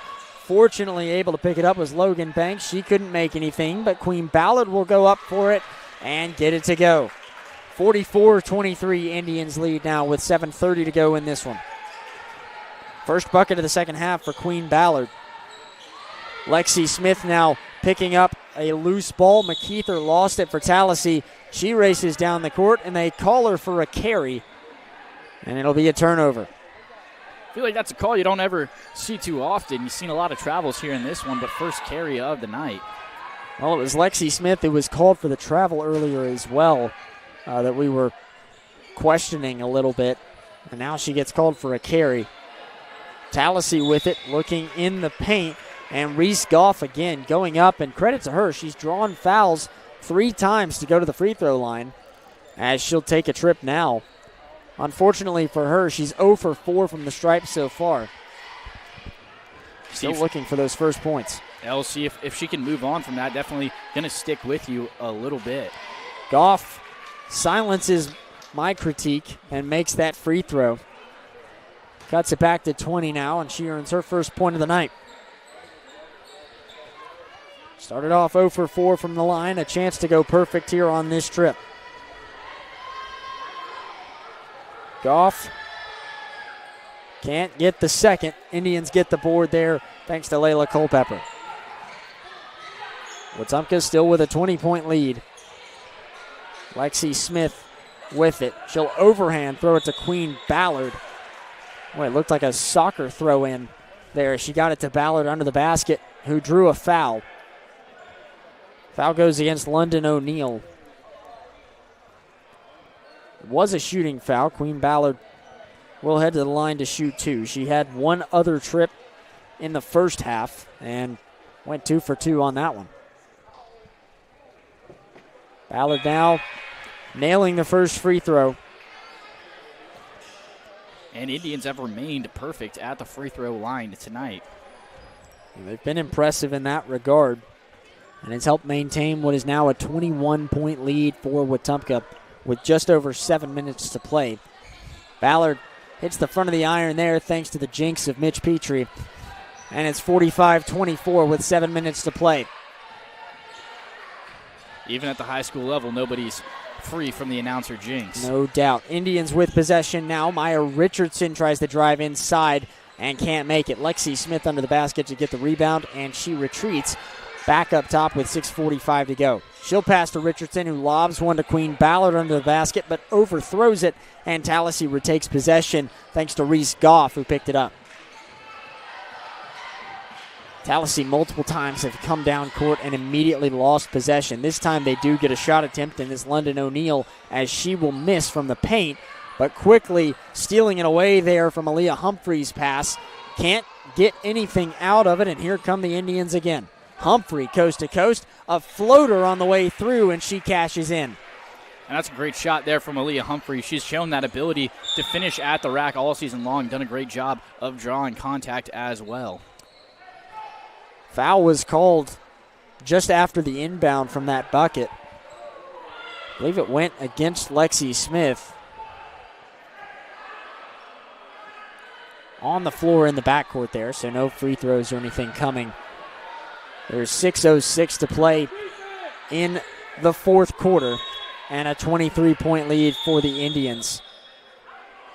Whistle blown here after Layla Culpepper tried to inbound. I thought it was a foul against the Indians, but I stand corrected here. It'll be Wetumpka ball.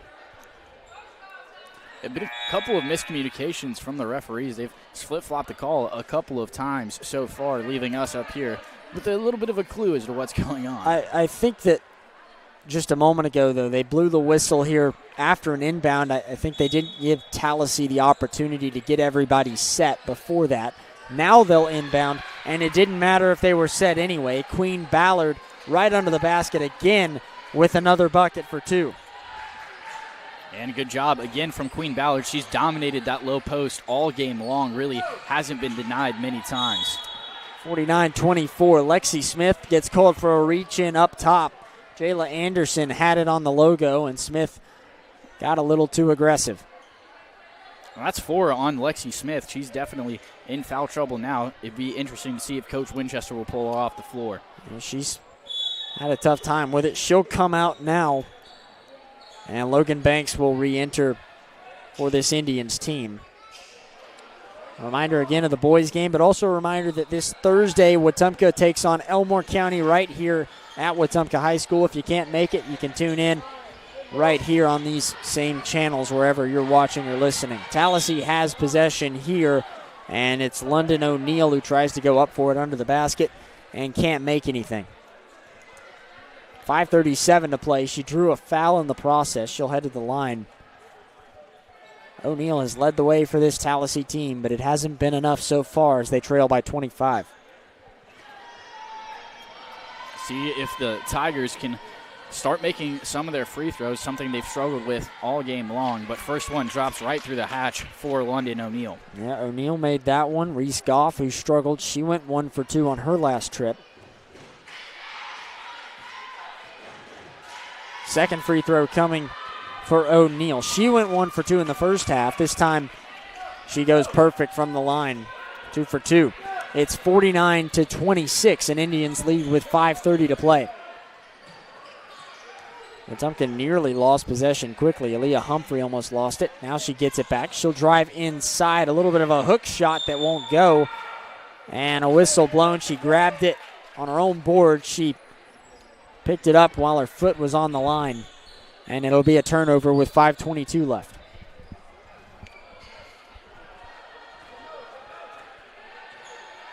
Now Tallassee coming up down by 23. Lobbing pass here, but it remains with the Tigers. Anderson has it. She'll try and drive in. Before she could pass it, a timeout was called. And Tallassee will talk things over here with 5:06 to play.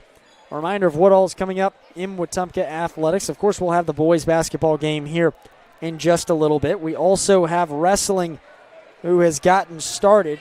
Tomorrow, they go to Eclectic. They've got Valley and Elmore County in a bit of a tri-match tournament, however you'd like to call it. And then track and field begins its indoor track season at the Magic City Invitational in Birmingham, over at the Birmingham Crossplex, a site that I am all too familiar with, unfortunately. And best of luck to that track team there, coached by Warren Brown. Indians coming back out on the floor. Again, I mentioned whatever channels you're watching on to tune into these. If you haven't gotten the memo, Wetumpka High Athletics, that's the YouTube channel right now. If you want to watch on YouTube, that's where to go, Wetumpka High Athletics. But then you can also look at the Wetumpka Sports Network on Facebook or 105.1 WRFS. Tallassee has possession here. 5 minutes left to go in this fourth quarter. Under the basket is Reese Goff. She can't get it once, can't get it twice, and Wetumpka gets a board, maybe. A jump ball is called, and it goes in favor of Tallassee. Possibly. The scoreboard says possession Tallassee, but Wetumpka's lined up for the inbound here. I suppose it was a possession arrow for the Indians instead, and nope, there we go. We fixed it. No problem. Possession arrow was right after all. Tallassee will inbound here. It is deflected by Layla Culpepper, And Tallassee will have to try it one more time. Nyasia Gordon, she hasn't had many opportunities here tonight. She's trying to inbound it here from the corner and finally does. Finds Reese Goff. Her pass to London O'Neill, who airballs a shot from the free throw line. And Wetumpka takes it back now, 4:40 to play. I think Queen Ballard got a finger on that one, so credit her with the block on that missed shot from O'Neill. Yeah, I missed that. Great defense from Ballard, though, as now driving inside is Maya Richardson with the great offense as she banks in the floater for two. 51-26, an Indian lead still with 4:20 to go. Tallassee had it, tried to pass there to Nyasia Gordon. It was almost stolen away by Layla Culpepper before it goes out of bounds. That was a great hustle from Layla Culpepper to get over there. She's probably 10 feet almost away from that ball when it was passed, just hustles it and gets the tippies of her fingers on it and forces it to go out of bounds. Tallassee had it again, stolen away though. Zaria Peak, who drives inside. She'll draw a foul in the process here and head to the free throw line. Seen a few more fouls here at the end of this game. This one goes against Camille Tate.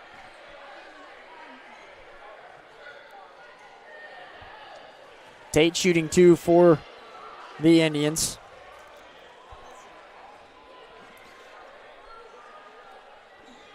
Coach Winchester, if she gets it done tonight, it'll be her 50th career win here as a head coach. Remember, she's only spent time here with the Indians. This is her fourth season after finishing her playing career at Troy. Free throws go, and it's 53-26 with 4:07 to play. Looking pretty good for Coach Winchester to hit that first milestone here with Wetumpka. Tallassee having a three-pointer that's pulled. Shania Gray drills one, and they cut back into it just a little bit. It's 53-29 now, 3:45 to go. Driving inside is Maya Richardson now for the Indians. She'll pass to Zaria Peak under the basket. She can't make anything, and a whistle blown. Went out of bounds on the rebound effort. And Wetumpka's going to make some substitutions, but first, a timeout is called here with 3:38 left to play in this fourth quarter. Central Alabama Community College is building brighter futures right here at home.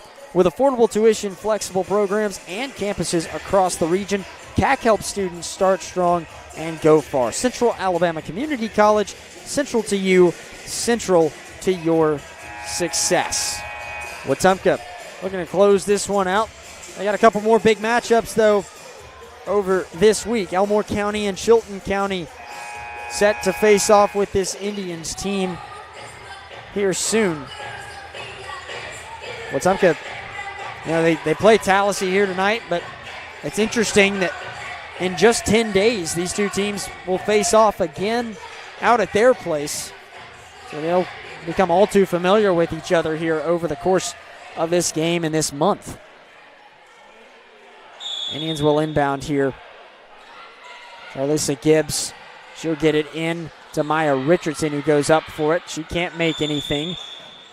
Had a rebound for a moment. Madison Dade had it, but then a double dribble called against her and a turnover with 3:33 to go.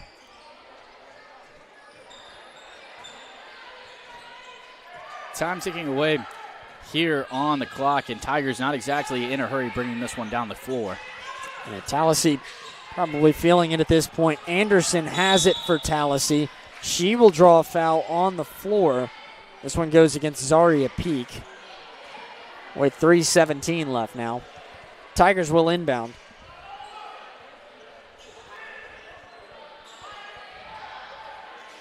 Anderson back up to midcourt. It's Camille Tate. Tate has a pass that's deflected, now scrambling for it. Finally, they pick it up with Anderson.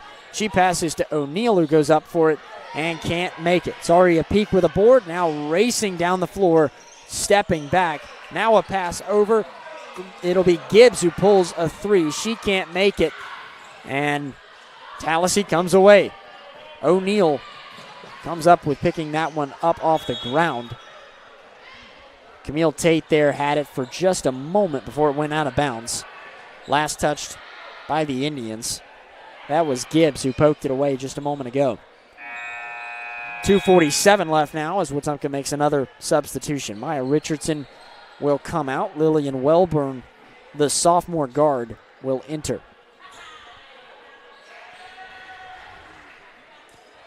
Camille Tate from the baseline for Tallassee. Still trailing 53-29. Gets it in. O'Neal in the paint. Able to just get above everybody, and she immediately puts it in as well. And it's 53-31. Indians still lead. Passing now, and a wide open Gibbs who pulls the three, and it is money. Much to the delight of this Indians crowd. They're really getting fired up for Tallassee Gibbs, who doesn't get too many minutes, so good to see her take advantage of that opportunity. Crowd has filed in here at the end of this game, and about the second half we saw everybody start to really come in, and then they'll catch the beginning of this boys game as well here in just a little bit, but they were able to see that one, got excited for it as well, as a foul was just called with Tallassee having possession. It was called on the floor here. I believe. Yeah, it'll be free throws here for Tallassee, actually.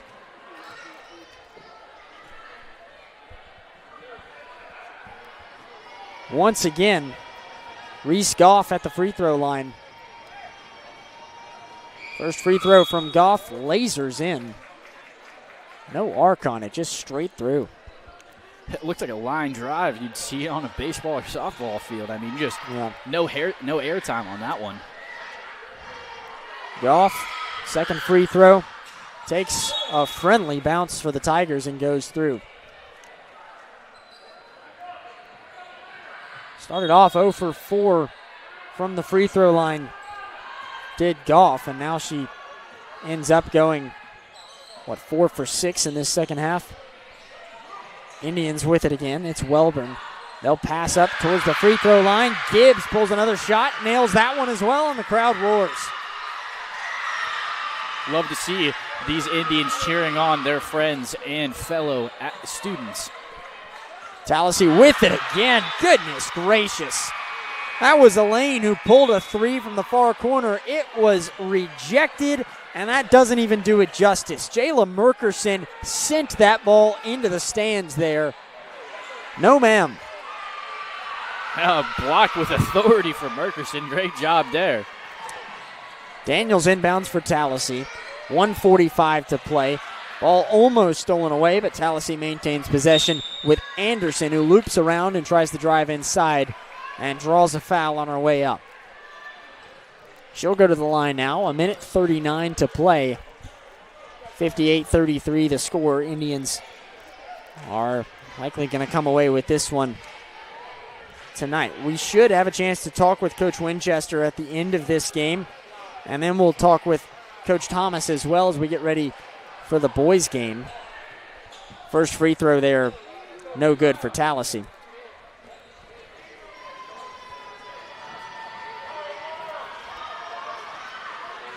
Tigers with another free throw effort that won't go, and the Indians came away with a board for a moment, but then had a pass stolen away in the backcourt. Gordon took it away, but couldn't make the bucket, and the Indians did it again. Welburn coming up court.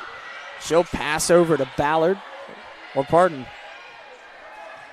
now up top it's Welburn. Welburn lobs a pass, but she's called for a travel before that, and with 1:16 left, Indians will turn it over.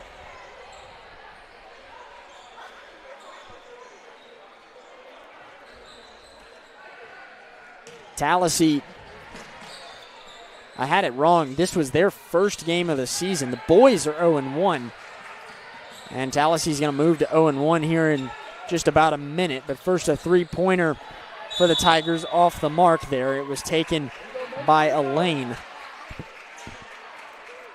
And Lyndon O'Neal grabbed the board, but she got fouled on the way, and she'll go back to the free throw line here. A lot of free throws for the Tigers in this one, but not necessarily able to make the most of their attempts. Not a great showing on the charity stripe for the Tigers.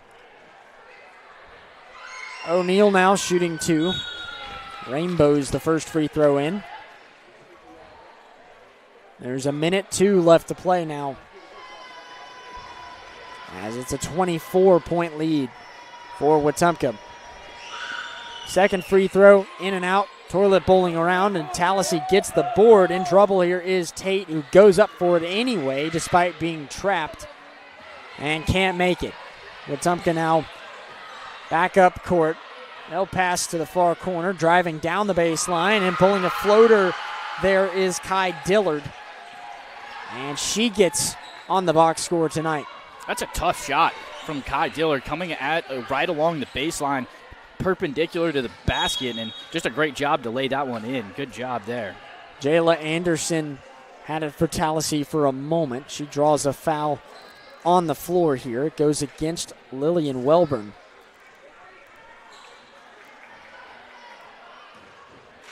Tallassee shooting free throws now.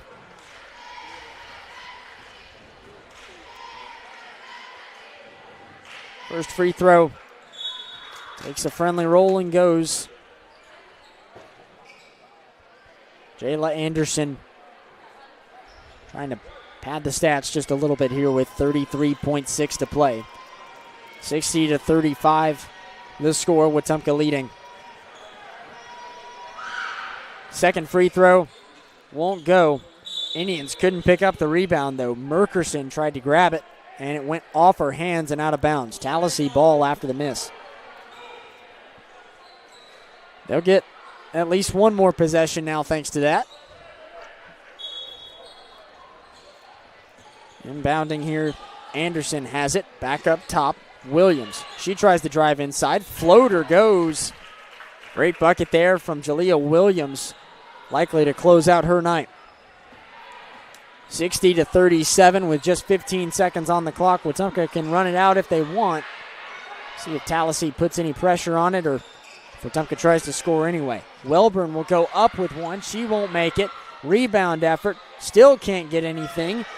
Now Indians have it one more time. They won't get a shot off there at the end, as everybody wanted a piece of it. And that takes us to our final. 60-37. Wetumpka gets the win in the girls matchup between the Indians and the Tigers. When we come back, we'll recap everything from this first game, and then we'll get ready for game number 2 of the night, the boys matchup of Wetumpka and Tallassee. Again, a 60-37 win for the girls on the Collier Ford Wetumpka Sports Network.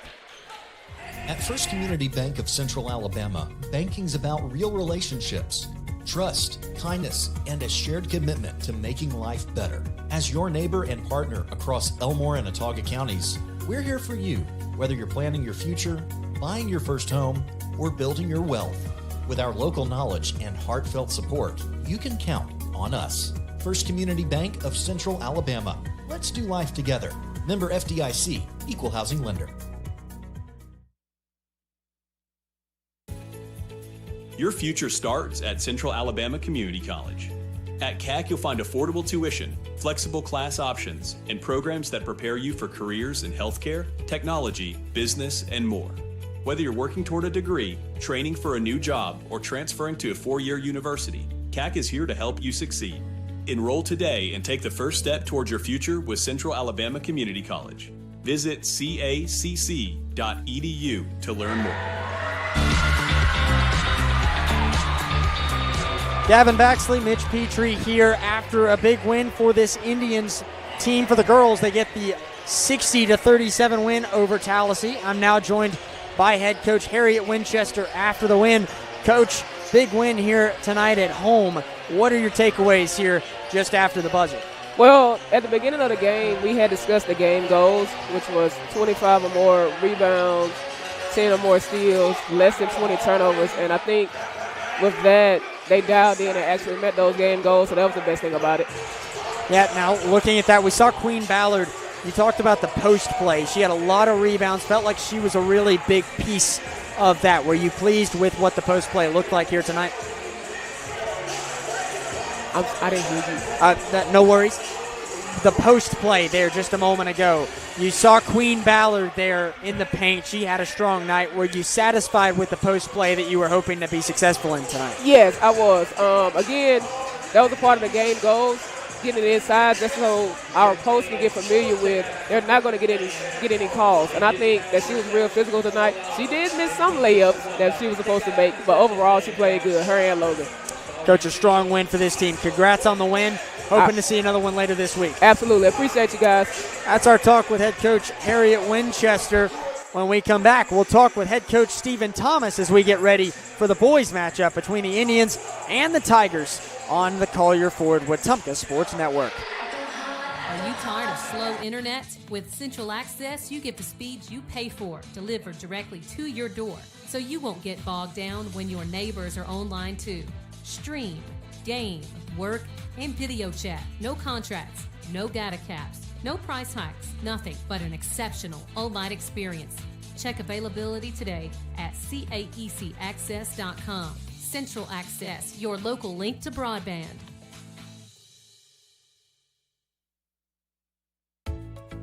Hungry for fresh, flavorful seafood? Come to Wharf Casual Seafood, your local spot for shrimp, crab claws, mahi-mahi, and all your coastal favorites. Looking for a budget-friendly bite? Check out our tasty lunch specials featuring wraps, salads, shrimp, and more.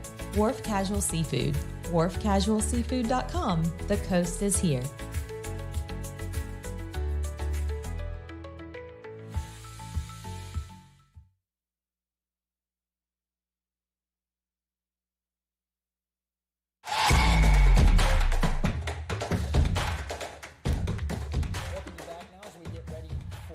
Boys matchup between Wetumpka and Tallassee. I'm now joined by head boys coach Stephen Thomas. Coach, appreciate you taking the time, and you're coming back home now. You've had a lot of games here to learn about this team already, including a tournament, and we talked with Coach Winchester about the same thing with their tournament. How do you kind of learn from the trip? You go against some better competition in that case. What did you take away from that? Yeah, our Pelham tournament that we went to, we started off that tournament with really the best team out of that tournament being Pelham, and we just learned some things about us, that what we could take and how we can improve, especially on the defensive end, and we improved on those aspects of it, especially those two games. Like we had great defensive effort with what we tried to preach the first few weeks of the season, and Coach Morton really highlighted this with the last two games, that we never got in the bonus in any quarter the last two games that we played against Prattville and Montgomery Catholic. And just us being able to defend at a high level and defend without fouling, that's something that we really tried to preach over the last few weeks, and us being able to do that against good competition at that tournament, that really helped us. Seems like the boards have been a really big thing. I know Caleb Ballard with 26 rebounds in one game during that tournament. How do you kind of rally behind that and really hone in on those rebounds through this one?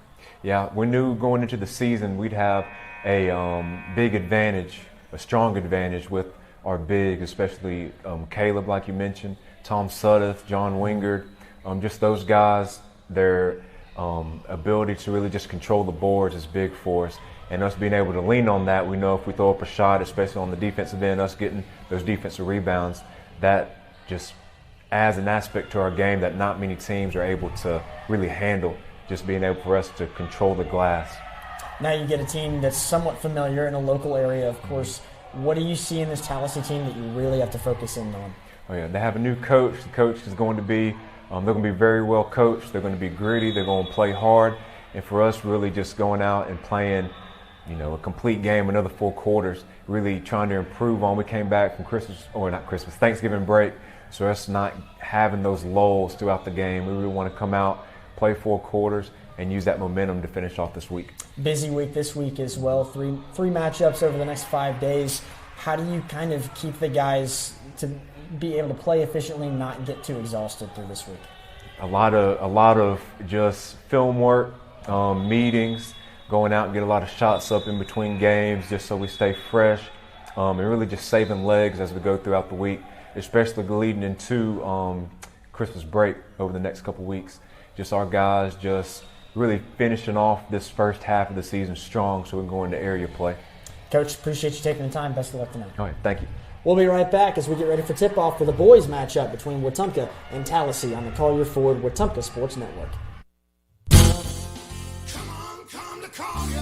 It's the 2025 Model Year Sales Event at Collier Ford. Drive home America's favorites with 0 down, 0% APR financing, and no payments for 90 days. That's right. Get into a new Explorer, F-150, Escape, and more without paying a penny up front. And enjoy 3 full months before your first payment. Don't miss out. Come on. Come to Collier.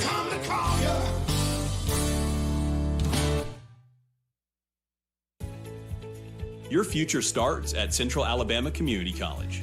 At CAC, you'll find affordable tuition, flexible class options, and programs that prepare you for careers in healthcare, technology, business, and more.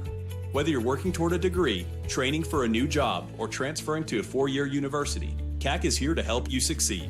Enroll today and take the first step towards your future with Central Alabama Community College. Visit cacc.edu to learn more. Protect what matters most with State Farm agent Jackson Hagan in Wetumpka. From auto and home to life insurance, Jackson Hagan and his dedicated team offer personalized service to ensure you have comprehensive coverage tailored to your needs. As a local agent, Jackson Hagan understands the unique challenges you face and is committed to guiding you through every step, from quotes to claims. Trusted a neighbor who truly cares. Like a good neighbor, State Farm agent Jackson Hagan is there. Call 334-478-3864 for a quote today.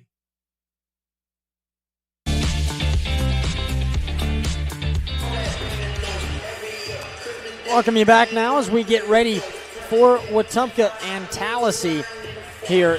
We just saw the girls wrap up just a little bit ago, and now the boys are out on the floor getting warmed up and ready to go. Gavin Baxley alongside Mitch Petrie here. We saw some great success from this Indians girls team, Mitch, but now we have to see the same thing from the boys team, and that brings us to our RE/MAX Cornerstone Realty keys to the game. What do you have, Mitch? Well, I got a few keys to the game. First thing, of course, is going to be getting the ball to Caleb Ballard. Every single time that Caleb Ballard has been in double figures, the Indians have gotten the win. Their 3 losses, Ballard had 6 points, 8 points, and the 1 game he didn't play against Pelham due to a recruiting visit. And then, of course, can't talk about this Indians team without talking about the sharpshooter Andrew Voiles. Getting him some open looks early and often should help put the Indians out in front early.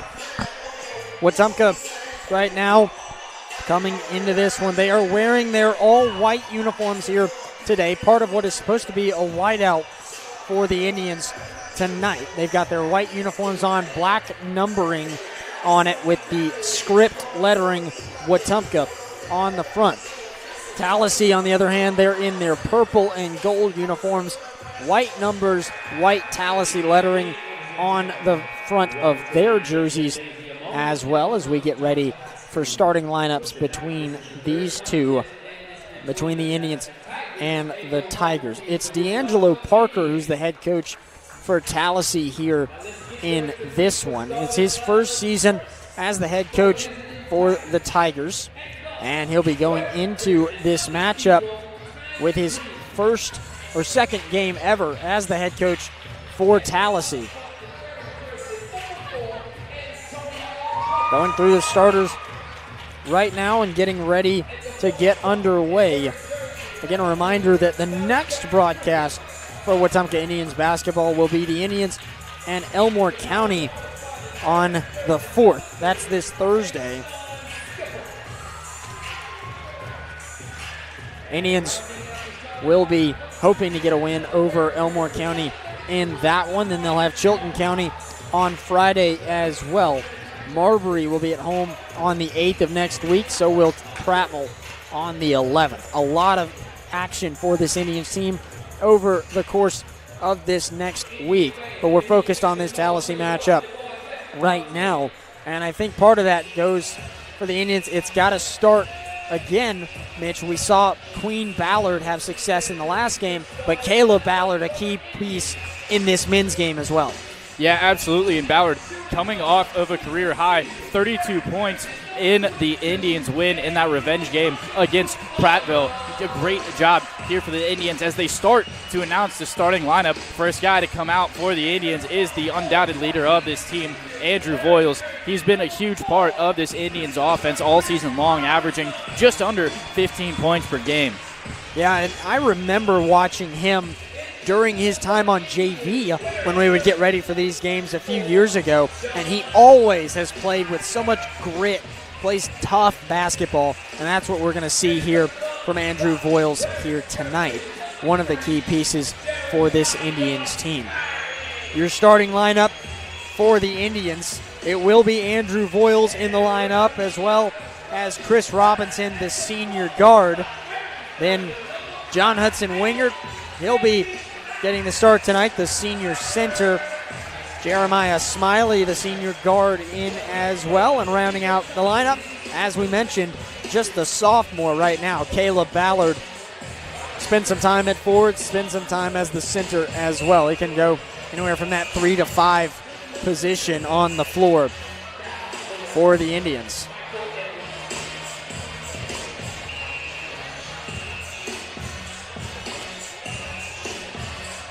Tallassee and Wetumpka getting ready to tip off now. Caleb Ballard on the floor to try and tip off.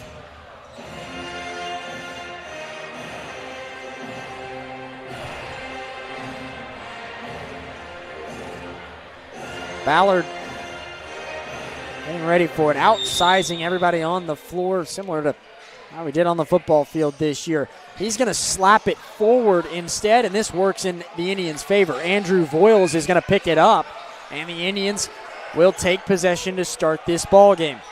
Chris Robinson has it up top. He'll drive inside, have it slapped away, but Caleb Ballard is there for it, and he'll put it in. And again, Caleb Ballard getting started early. You can expect to see a lot of that as this game goes on. Tallassee quickly in transition as well. Roderick Green couldn't make anything on his first effort, and Andrew Voiles has it for the Indians again. Looking inside, Ballard in the post. He'll dish over, and that's Wingert who goes up and also using the glass to put it in. 4-0 Indians through the first 40 seconds. Tallassee again with it. Green, he'll pull a three off the mark, and he's 0 for 2 to start this game for the Tigers. All 4 points coming here for the Indians through the low post. See if they stick with it. Andrew Voiles doesn't want to. He'll pull a three instead from the far corner. Misses, but John Wingert is there again, and he's got back-to-back points to give the Indians a 6-0 lead over the Tigers. Tallassee again in the paint here. Can't make anything happen, and they'll turn it over again. Andrew Voiles with it, a 6-0 lead for Wetumpka after just the first minute 15 of play. Voiles will try and drive in from the left side. He's under the basket. He'll go up, put it in, and the foul. And Voiles heading to the line now. Some real quick scoring here for the Indians, and all 8 points coming by way of the low post. Indians really taking advantage of their size. They outsize just about every team they play, and this Tigers team is no different.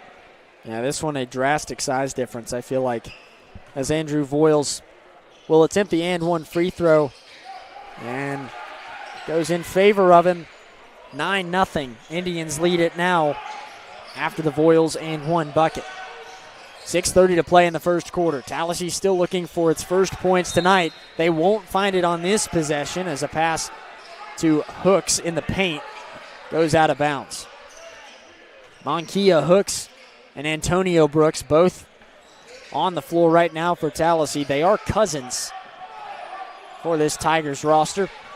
Antonio Hooks covering Andrew Voiles right now, who just brought it up court. Voiles now, he'll jump pass to Caleb Ballard in the paint, and he'll go up and put it in. 11-0 Indians lead. And a great just screen and roll there from the Indians. Great job from Voiles to dish it to Ballard on the run. Antonio Hooks had it. His pass deflected and stolen away now. Caleb Ballard has it and will slow things down for Wetumpka.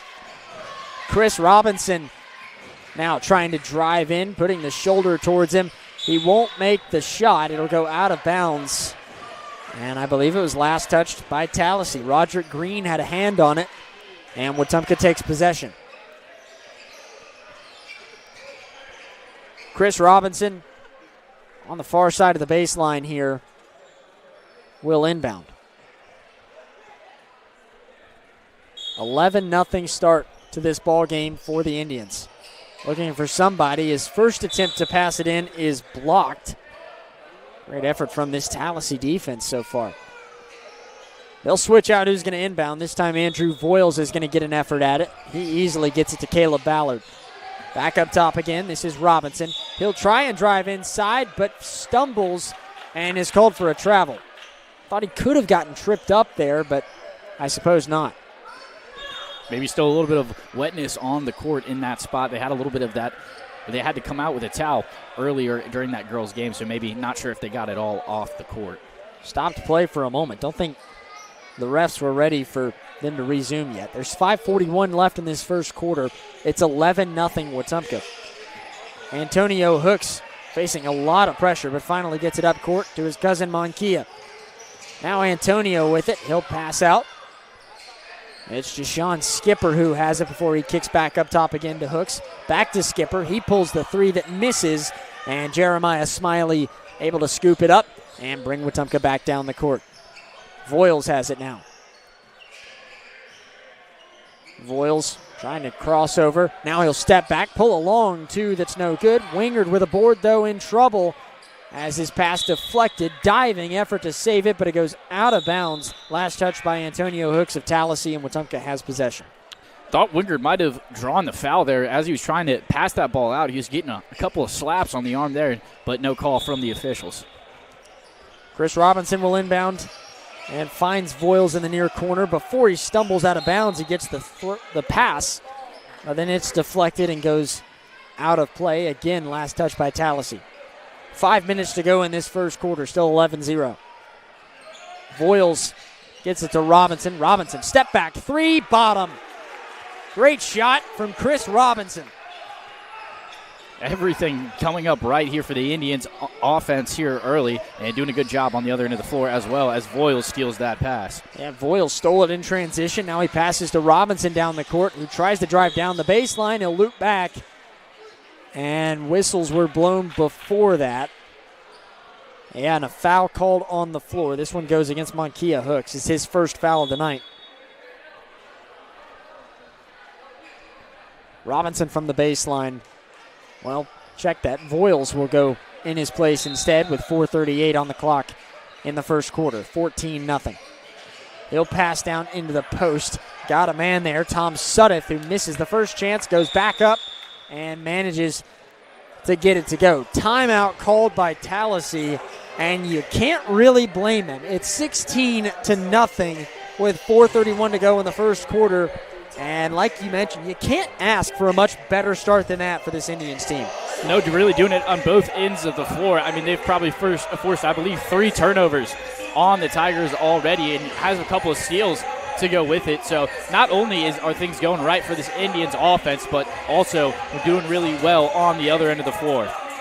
Yeah, no doubt about that. And right now, John Wingard, he had back-to-back buckets there to start the game. He's got 4 at the moment. Caleb Ballard has had contributions as well from the post. Chris Robinson with that 3, though, really was a dagger to kind of solidify this run so far. And Tallassee just has not had an answer. Yeah, and you wonder if maybe some of this for the Tigers is due to the lack of games they've played, only having played one contest coming into this one. So when you get down, you're back against the wall real early in this one. It'll be interesting to see how they respond coming out of this timeout. Yeah, like you mentioned, they've only played one game so far, and they've got a brand new coach as well in D'Angelo Parker, trying to really work out the kinks for this Tallassee team. A year ago, it was Alfonso Johnson who was the head coach, or pardon, Kevin Mixon. Johnson was the girls' head coach, and the Tallassee team went 0-8 in the area. Looked for a change, and not really working out so far in this second game of their season, but plenty of year to go. An air ball from Monkia Hooks gives the Indians possession once again with 4:15 to play in the first quarter. Chris Robinson has it. Robinson now stumbling, but will pass to Ballard in the paint. He'll go up for it and draw a foul. And that was a really good pass from Chris Robinson. He was being guarded real tightly on this near sideline by Roderick Green and just kind of dipped below that open arm and just a little bit of a submarine toss across the court to Caleb Ballard. Good pass. Yeah, wasn't successful in getting the stop was Tallassee. Caleb Ballard now will shoot 2 A little too much on that first free throw, no good. They don't have all 6 people lined up on the free throw line, just 2 of each for both teams lined up on the sides of the paint there. And despite that, a lane violation called against the Tigers. Caleb Ballard will get another chance at it here after missing his second free throw. Already missed the first.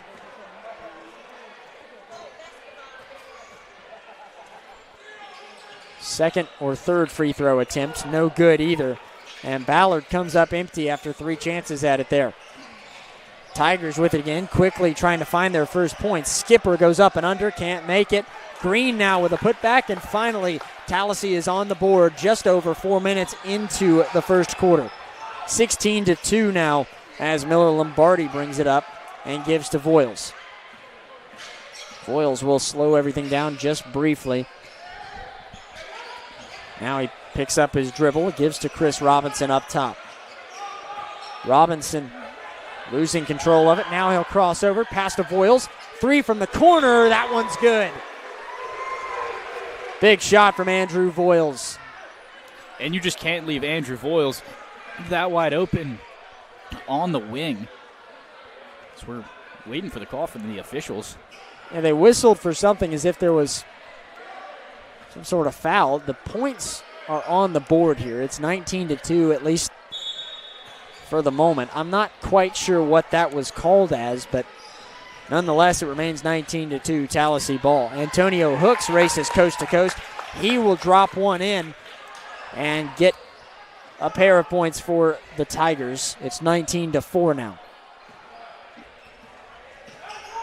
Voiles again with it after making that 3 just moments ago. He'll pass inside. Caleb Ballard wide open and jams it in. Again, another pick and roll there play from the Indians with Voiles and Ballard, and great feed again from Voiles, and putting it down with authority was Caleb Ballard. Now Roderick Green, who drove inside, now passing back out. It's Antonio Hooks for Tallassee. 21-4 Indians lead, 2:40 to play in the first quarter. Now driving is Skipper. He'll go up, can't make anything. Rebound by Hooks. He has it again. Hooks will pull a 3 off the mark, and Lombardi gets the rebound. Has his pass blocked there by Skipper, and Tallassee still can't get it. Rebound effort and a travel called against Tom Suddeth for the Indians after getting a board.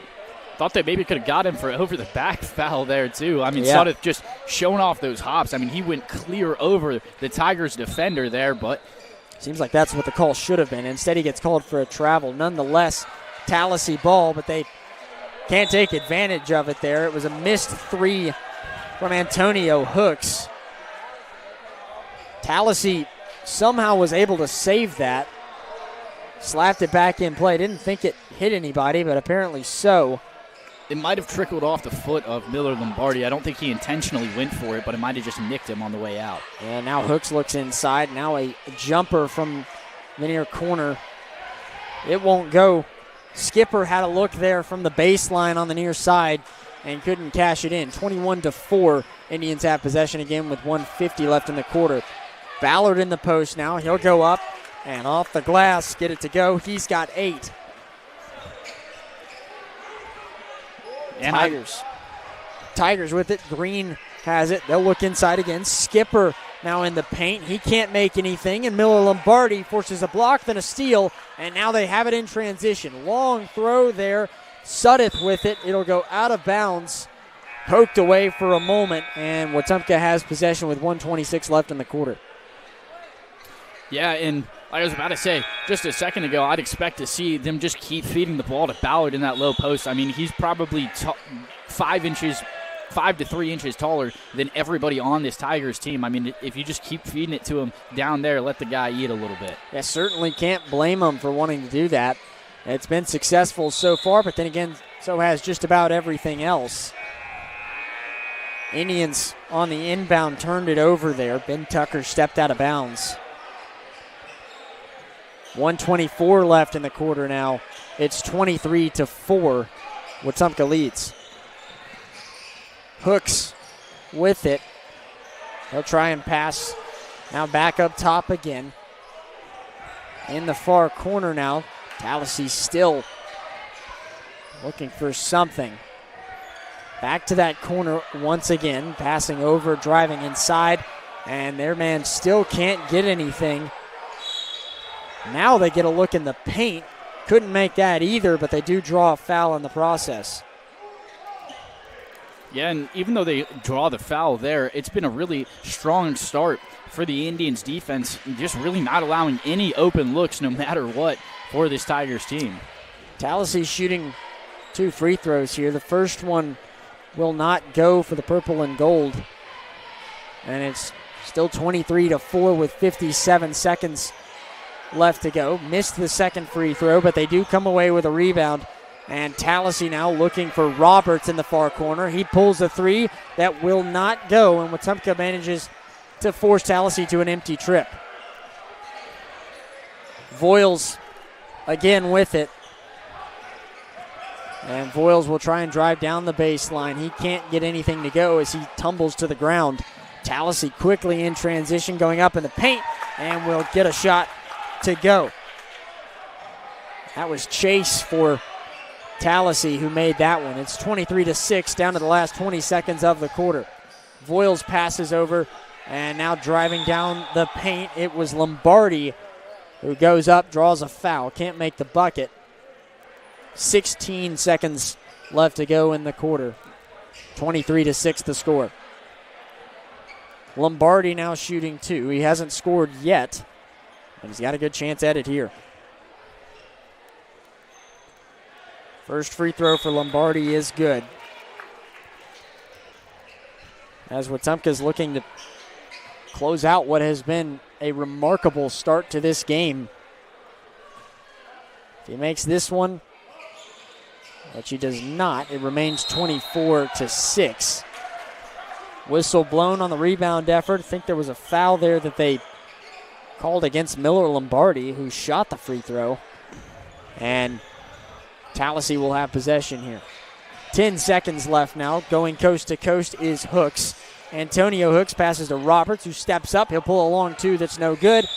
Ball is knocked out of bounds. And they say possession in favor of Tallassee here. 2.9 on the clock. One more chance at it for Tallassee before the end of the quarter. Monkia Hooks will inbound from the baseline. Hooks gets it in. Tallassee with 1 second left. Won't get a shot off. They do pull one anyway. Hooks airballs that, and it ends the first quarter. 24-6, a Wetumpka lead over Tallassee after the first 8 minutes on the Collier Ford Wetumpka Sports Network. Safety starts with Montgomery Fire Equipment Company. From inspections and extinguisher service to full fire suppression systems, businesses across Alabama trust our team to protect what matters most. And now, we're hiring. We're looking for new fire technicians to join our team. If you're hardworking and ready to make a difference, this is your chance. Montgomery Fire Equipment, protecting people, property, and progress.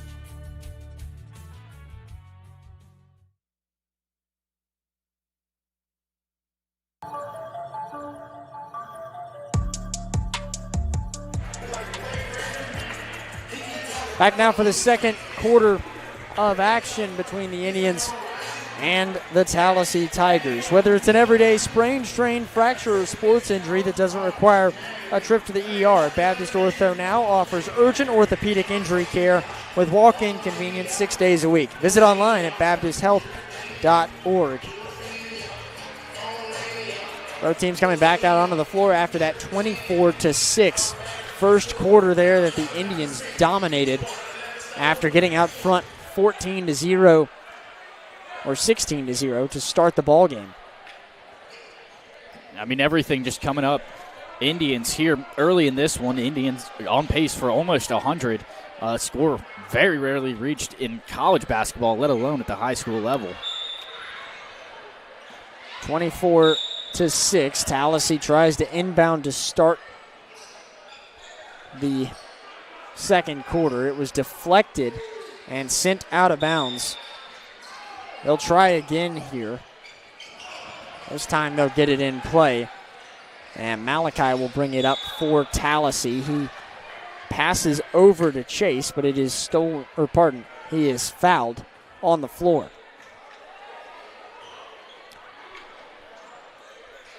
Do call a foul there. Tallassee will inbound with Monkia Hooks in the paint. He gets it in. Caleb Ballard, though, steals away the pass into the paint back to Hooks.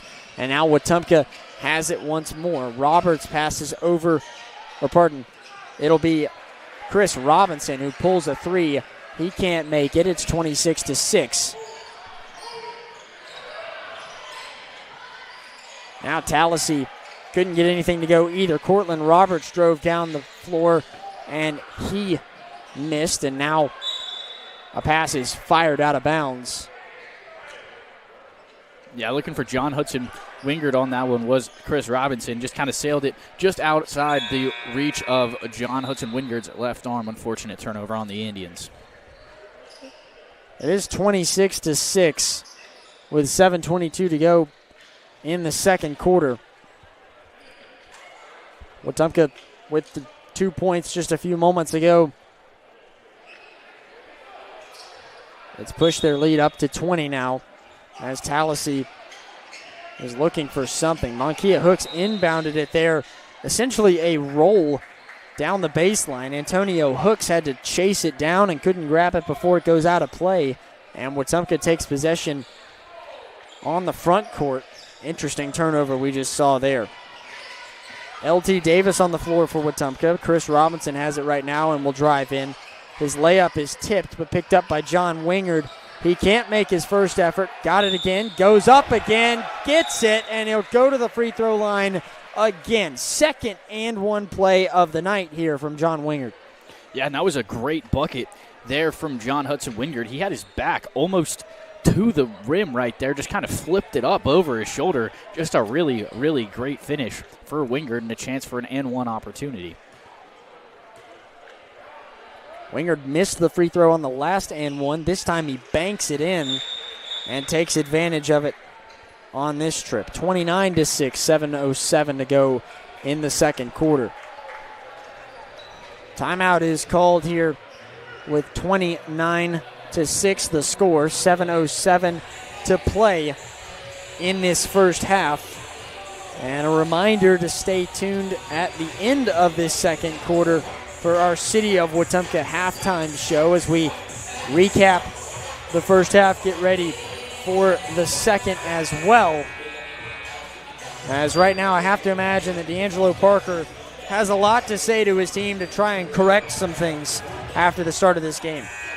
Yeah, absolutely. I mean, the Tigers just really haven't been able to get anything going on either end of the floor, really struggling to stop this high-powered Wetumpka offense and not able to do much of their own. Coming out from the timeout, Tallassee inbounding with Jashawn Skipper.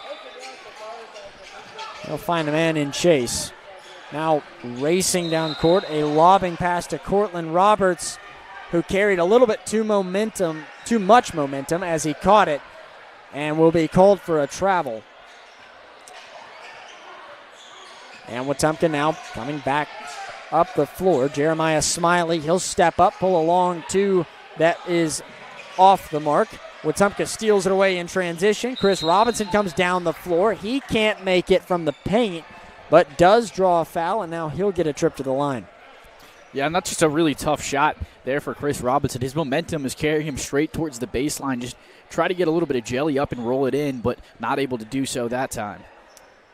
Robinson set to shoot two for this Indians team. Made that three in the early portion of this game. He makes the first free throw now as well. And he's got four. 6:46 to play now in this first half.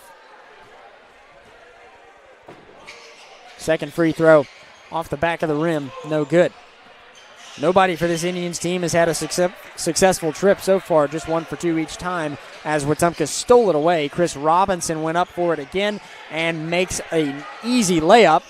Then they get it back one more time. Tallassee just cannot seem to hold on to possession. Indians couldn't keep or take advantage of that one. Roderick Green has it and we'll look inside the paint here. This is Hooks who goes up for it, and Monkia Hooks will get a bucket for Tallassee. First 2 points of the quarter for the Tigers. Now Jeremiah Smiley passing to Chris Robinson. He'll give to Ballard. Back up top again. This is Chris Robinson. Pass again. Now from the wing, LT Davis drills a three. And again, another great find by this Indians offense, finding a wide open LT Davis out there on the wing. Tallassee tried to race back down and get something and couldn't find anything. Chase drove into the paint and missed. And now Wetumpka with possession again. Wingard in the paint, goes up and easily cashes one once more. Now a 29-point lead for the Indians as Tallassee comes down the floor. A Euro attempt there from Jashun Skipper didn't quite look the way it's supposed to, and he's called for a travel. 5:33 to go in the half now. And another turnover from Tallassee just a moment ago.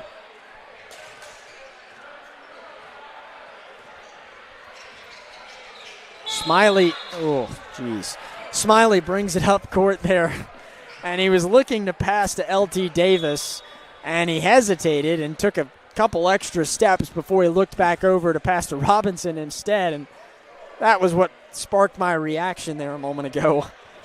Yeah, it'll be a turnover. Just a really surprising play there. Smiley usually really smart with the ball there, just maybe lost a little bit of focus. Tallassee with possession after a bit of a sloppy turnover for this Indians team. They try to take advantage of it with a three-pointer from Jashun Skipper that takes about 2 bounces up above the goal and still manages to go in for 3. And it's 37-11 now. Caleb Ballard looked to pass there to LT Davis. It was tipped and sent out of bounds. 37-11 still the score as we get down to the final 5 minutes of the half. This is Chase with it now for Tallassee. He'll pass to Antonio Hooks. Hooks with a swinging pass to Skipper. He pulls another three. That one misses, and Wingard fights for the rebound and wins the battle. Back down the court, Smiley with it. Passing over, LT Davis. He'll pull a three that won't make it. And a whistle blown on the rebound effort there. I think Caleb Ballard was called for a push-off, and he was.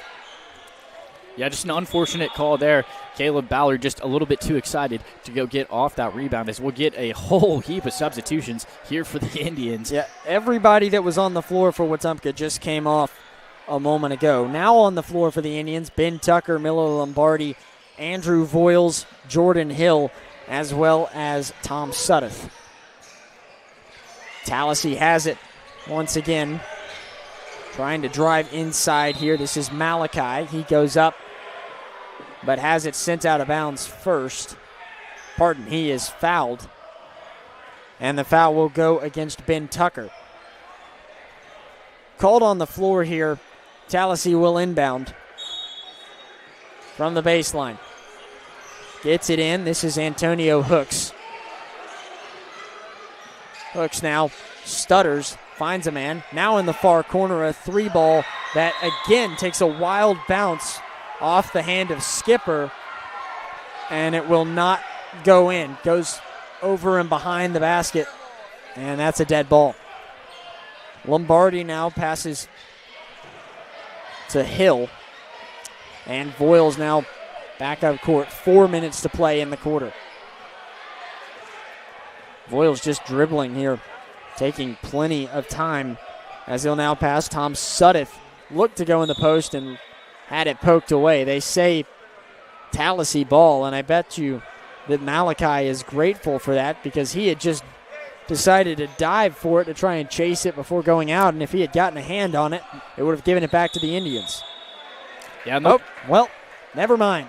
Bet he's wishing that he could have grabbed it instead because the officials just reversed their decision, and Wetumpka will have possession instead. Maybe Andrew Voiles should have considered a career path as a lawyer there. I think he was the one who convinced the officials to change their mind there. I think the ball went off the foot of one of the Tigers. Now for the Indians, it'll be Tom Suddeth who tries to drive in. Before he can go up and lay it, he is fouled on the floor. And yeah, I guess if you're Andrew Voiles, the least you can do is say, hey, ref, it wasn't off me. And in this case, they said, well, okay, sounds good. And Wetumpka took possession there. Couldn't get it to go. And now it's 37-11 still.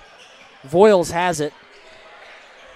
He'll pass back inside. Tom Suddeth up top of the key. Lombardi for three, misses, and whistle's blown anyway. Again, I believe Indians are called for a foul here on the floor. It goes against Tom Suddeth on the rebound effort. A lot of pushing and shoving here off the glass so far. Tallassee coming back. Antonio Hooks showing the speed here. He passes to Monkia Hooks, who tried to give it back to his cousin again, but had it picked off and stolen away by Jordan Hill. Now Voiles has it. He'll just fire one into the paint to Tom Suddeth, who tried to go up for it. He can't make it. And here come the Tigers again. Malachi, now he takes a run at it. Voiles falls to the ground trying to draw a charge. Won't get it, but it didn't matter anyway. Tallassee can't come up with the bucket. 3 minutes to play now in the half. And you mentioned the grit Andrew Voiles plays with. Can't imagine a play with much more grit than Andrew Voiles as Ben Tucker lays it up and in, gets his first points in this one. A nice job by Tucker there in the post as Tallassee trying to race down with Antonio Hooks. And he won't get anything to go off the jumper from about the free throw line. It's 39-11 now. Wetumpka leads with 2:30 to play. Now pulling a long three from up top. Andrew Voiles is going to drill it. Boy, no need for a lot of passing there when you can do that from the logo. A little bit of a heat check there from Voiles, but it seems he's on fire still. Yeah, Cortland Roberts has it now for Tallassee. He'll step in and try and get a jumper to go and can't. Lombardi with the rebound there. And the Indians now with a 31-point lead. Lombardi looking to extend it for three. Off the mark, but a rebound from Tom Suddeth for a moment. Tallassee takes it away instead. Roberts has it poked away now, and Jordan Hill for the Indians racing back down the court. He loses control, finds a man under the basket. It's Tom Suddeth, and he manages to cash it in. 44-11, minute 40 to go in the half. Tallassee now with Antonio Hooks, who will drive in. It toilet bowls around and goes out. And the Tigers just cannot catch a break right now. Now, if you're a Tigers fan, you got to feel for them. They just cannot buy a bucket right now. Nothing coming up in their favor. Now for the Indians, Tom Suddeth driving in, goes up, lays it in, and draws the foul called against Monkia Hooks. Nice job there by Suddeth. He's going to take a trip to the line with 1:21 to go in the half. And now a 35-point lead. Dominant showing so far for Wetumpka.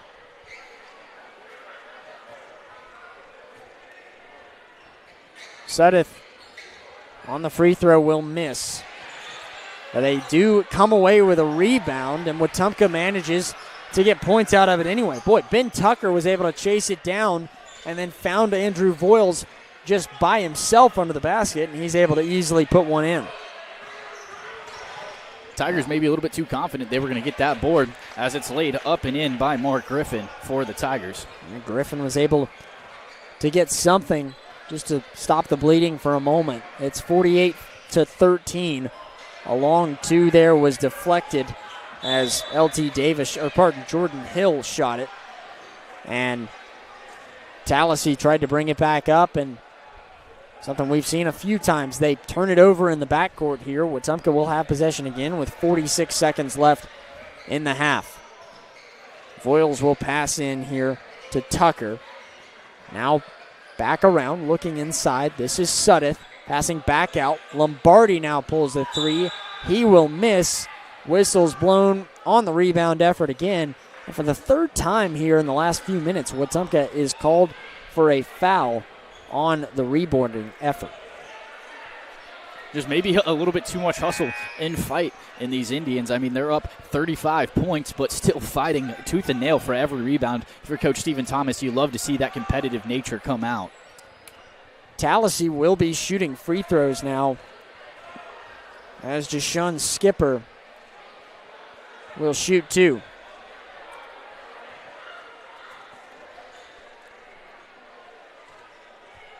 Skipper, first free throw, good. And 48-14 the score. John Wingard will come in for the Indians. Tom Suddeth coming out. On the floor for the black and gold is Lombardi, Voiles, as well as Tucker, Jordan Hill, and Wingard, who just entered. Second free throw is shorted, and Wingard gets the board. 30 seconds left in the half, 48-14. Pass to Lombardi. He looks inside, has an open man. Ben Tucker can't do anything, but Wingard gets it, and he will drop it in. Double figures now for John Hudson Wingard, being a really big presence for the Indians in that low paint. No doubt about that. 10 seconds left. Tallassee has a chance for a bucket here. Step back jumper, no good from Antonio Hooks. Lombardi has it. He passes to Voiles, who airs one out from almost full court, and it will miss. 50-14, your score after the first half of play. Indians well on top over the Tigers through the first 16 minutes. We'll take a break, and then the city of Wetumpka halftime show on the Call Your Ford Wetumpka Sports Network. Protect what matters most with State Farm agent Jackson Hagan in Wetumpka. From auto and home to life insurance, Jackson Hagan and his dedicated team offer personalized service to ensure you have comprehensive coverage tailored to your needs. As a local agent, Jackson Hagan understands the unique challenges you face and is committed to guiding you through every step, from quotes to claims. Trusted a neighbor who truly cares. Like a good neighbor, State Farm agent Jackson Hagan is there. Call 334-478-3864 for a quote today. This is Kathy Thornton with RE/MAX Cornerstone Plus. I know buying or selling a home can feel overwhelming, but I promise you don't have to go through it alone. I'll guide you through every detail and keep things simple, clear, and stress-free. When you're ready to make a move in the River region, call me, Kathy Thornton, with RE/MAX Cornerstone Plus. Are you tired of slow internet? With Central Access, you get the speeds you pay for delivered directly to your door, so you won't get bogged down when your neighbors are online too. Stream, game, work, and video chat. No contracts, no data caps, no price hikes, nothing but an exceptional all-night experience.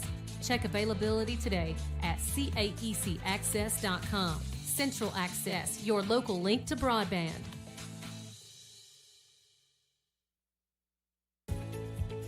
Your future starts at Central Alabama Community College. At CAC, you'll find affordable tuition, flexible class options, and programs that prepare you for careers in healthcare, technology, business, and more. Whether you're working toward a degree, training for a new job, or transferring to a 4-year university, CAC is here to help you succeed. Enroll today and take the first step towards your future with Central Alabama Community College. Visit cacc.edu to learn more. In Wetumpka, we take pride in our hometown. And so does Brent Turner, owner of Precision Floor Care. A Wetumpka graduate and now a local small business owner, Brent built Precision Floor Care on a commitment to serve his community. From tile and grout work to stone, pavers, and concrete, Precision Floor Care delivers precise, hard surface flooring solutions that protect the places that matter most. Precision Floor Care. Precise, hard surface flooring solutions. Learn more at callpfc.com.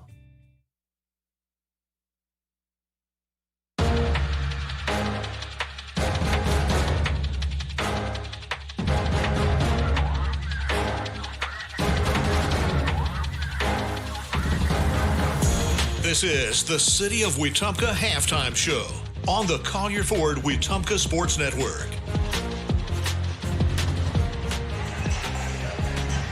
Gavin Baxley alongside Mitch Petrie here as we're at the half between Wetumpka and Tallassee. It's 50-14 the score after just a beatdown of a first half from this Indians team as they're hoping to be able to finish it off here in these last 16 minutes in just a little bit. But looking at that first half, we saw some fireworks from a lot of different guys. Caleb Ballard got in there. John Wingard. Talk about Andrew Voiles as well. He's got multiple threes here through the first portion of this game. Everybody having a big impact so far in this first half. Yeah, absolutely. And a guy you didn't mention was Chris Robinson. Yeah. He's got 7 points as well, but he's also got 4 rebounds, 6 assists, and 3 steals. I mean, just an all-around clinic for Chris Robinson, making his presence felt in every aspect of this game.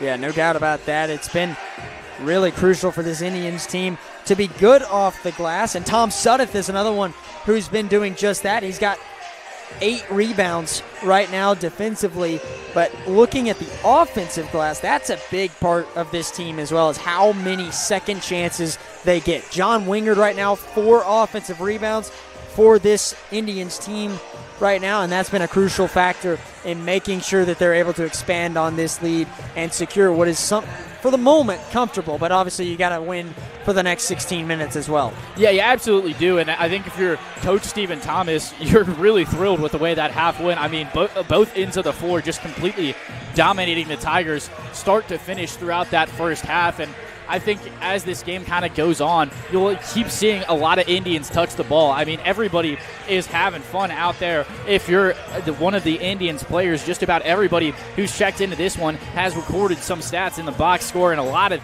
Indians with points. I believe it's 7 different Indians who have scored in this one, so really just a great job to distribute the ball all around. No doubt. It's been a strong showing from this Indians team through the first 16. They'll try and finish it through the latter half when we return. Second half action as it's 50-14. Wetumpka leads over Tallassee at the halfway point on the Collier Ford Wetumpka Sports Network. This is Kathy Thornton with RE/MAX Cornerstone Plus. I know buying or selling a home can feel overwhelming, but I promise you don't have to go through it alone. I'll guide you through every detail and keep things simple, clear, and stress-free. When you're ready to make a move in the River region, call me, Kathy Thornton, with RE/MAX Cornerstone Plus. Are you tired of slow internet? With Central Access, you get the speeds you pay for delivered directly to your door, so you won't get bogged down when your neighbors are online too. Stream, game, work, and video chat. No contracts, no data caps, no price hikes, nothing but an exceptional all-night experience. Check availability today at caecaccess.com. Central Access, your local link to broadband. When it comes to real estate in the River region, trust the team that puts you first. Chad Barrett, Beverly Wright, and Kathy Thornton. With experience, dedication, and a commitment to making every move smooth, they're here to guide you whether you're buying, selling, or investing. Together at RE/MAX Cornerstone and RE/MAX Cornerstone Plus, they're the names families across our community count on. Call today and let Chad, Beverly, or Kathy help with your next move. In Wetumpka, we take pride in our hometown. And so does Brent Turner, owner of Precision Floor Care. A Wetumpka graduate and now a local small business owner, Brent built Precision Floor Care on a commitment to serve his community. From tile and grout work to stone, pavers, and concrete, Precision Floor Care delivers precise, hard surface flooring solutions that protect the places that matter most. Precision Floor Care. Precise, hard surface flooring solutions. Learn more at callpfc.com. Looking for power, performance, and adventure? You'll find it all at Collier Ford in Wetumpka. For more than 70 years, Collier Ford has been proudly serving the River region since 1952, helping families and businesses hit the road with confidence. When you think trucks, think Collier Ford, home of the legendary Ford F-150, built tough to handle any job. If adventure is calling, Collier Ford has the bold and capable Ford Bronco, ready to take you off the beaten path. Want that same spirit in a smaller package? The Bronco Sport is waiting for you at Collier Ford. From great ideas to family service, Collier Ford makes buying your next vehicle easy, fun, and stress-free. So whether you're hauling, exploring, or just cruising through town, make your next stop Collier Ford. Test drive your next Ford today, and remember, come on to Collier. Collier Ford in Wetumpka. Come to Collier.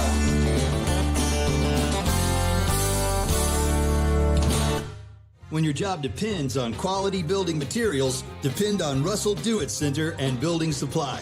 From framing lumber and roofing to concrete, drywall, and fasteners, we've got the materials to build it right and build it strong. Whether you're a contractor or a do-it-yourselfer, if you're building, You belong here with dependable products and local service you can trust. Russell Do-It Center and Building Supply is your go-to source for building materials. Experience and knowledge from the pros. Russell Do-It Center and Building Supply.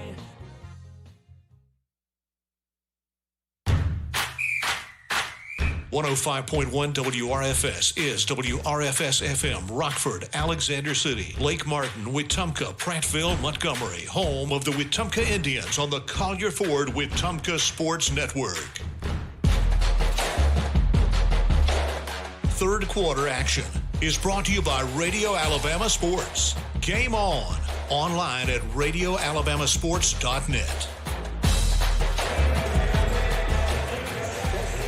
And we welcome you back now as we get ready for the second half. Gavin Baxley alongside Mitch Petrie. And I want to remind you that RE/MAX Cornerstone and RE/MAX Cornerstone Plus are the official real estate partners of the Wetumpka Sports Network. Beverly Wright, Kathy Thornton, and Chad Barrett are your hometown real estate experts. When it's time for your next move, choose the best. RE/MAX Cornerstone and RE/MAX Cornerstone Plus. Both teams coming back out onto the floor now as Wetumpka will have possession with a 50-14 lead to start this second half. And now you just have to remember that you may be in front, but you've got to play like you're not if you want to stay that way. Yeah, absolutely. And I mean, Indians still on pace to hit triple digits in this one. And I'm sure maybe Coach Thomas is encouraging his guys to go out and do exactly that. But we'll see what the Tigers and Indians have in store for us in terms of halftime adjustments. Yeah, looking to see what this may look like if Tallassee can find something here in what's just the third half that they have played this season is for Tallassee as Wetumpka quickly comes out with a bucket. John Wingard able to get up and under there to lay one in and quickly make it 52-14. But Tallassee with an answer. Jashawn Skipper makes a three from the near corner, and it's 52-17. Voiles now quickly coming up the floor. He'll loop around but has it poked away for a moment. Tallassee steals it away now, and he'll behind the back pass. Boy, Roderick Green tried to give it over to Jashawn Skipper. Would have been pretty nice if he could have gotten it to him, but instead they turn it over. And when you're down by this many points, I'm not sure that a behind-the-back pass is the right play. Maybe just take what's given to you right in front of you. No need for any extra flair. Yeah, no doubt. He did have the guy open. He just was a little too flashy with it.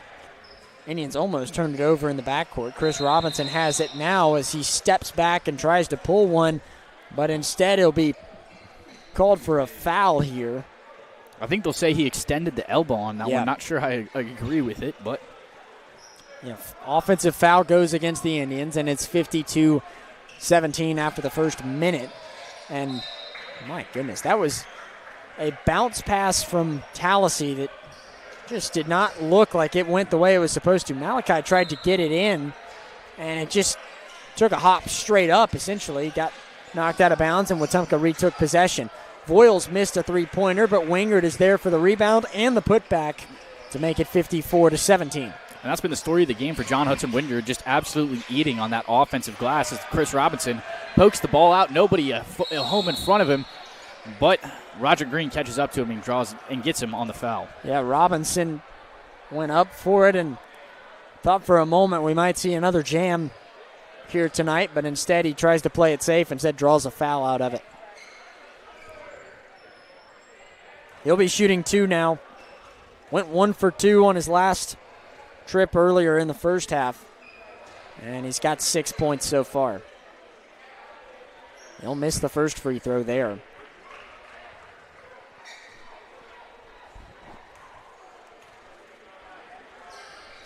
Second free throw effort takes a dramatic bounce that will go in for Robinson. He goes 1 for 2 once more. He's 2 for 4 now on the night from the line.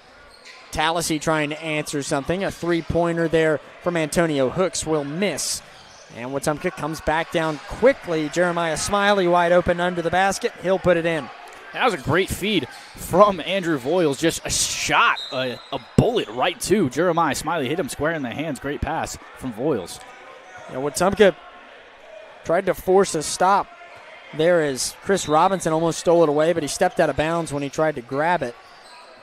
And Tallassee still has it. Back up to the top of the key for a moment, but a backcourt violation called instead as Malachi grabbed it and tried to pass and sent it into the backcourt there. Wasn't deflected, just misfired.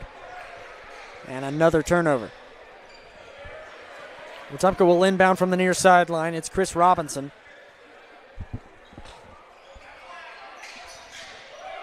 Robinson with a casual throw to Smiley there near the paint. He'll try and drive all the way in and can't get anything. Good save by Wingard, though. Now pulling a long two that will miss was Chris Robinson. Green gets the board. Tallassee trying to get a bucket, and they do. That was Chase that made it and gives the Tigers 19. Miscommunication there on the possession for the Indians as Chris Robinson brought it up and just completely misfired on a pass to Andrew Voiles while they were trying to bring it up court. Goes out of bounds, Tallassee ball. Tigers again with it. Hooks giving to Skipper. Skipper looking inside, but that ball stolen away here by Robinson. Now he'll pass. Voiles wide open for three, pulls it, can't make it. It's Ballard, that is, who gets the rebound, but then has it stolen away as well. Here's Chase, who gives over to Green. Green takes a shot there from the corner of the free throw line and misses. Now it's Robinson again.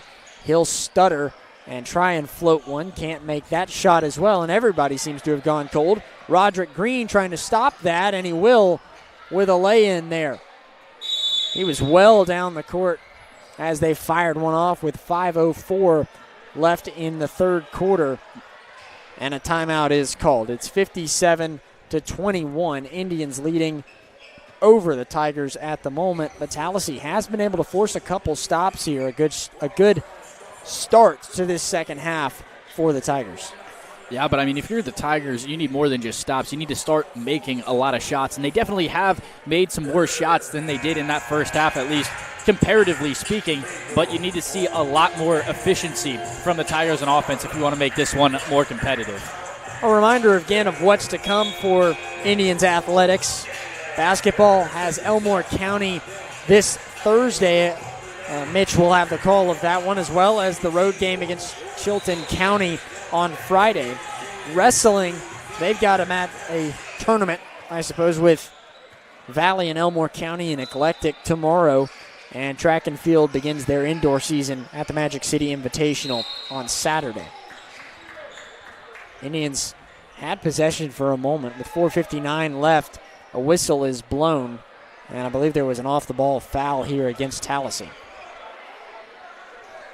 John Wingard comes off the floor for the Indians.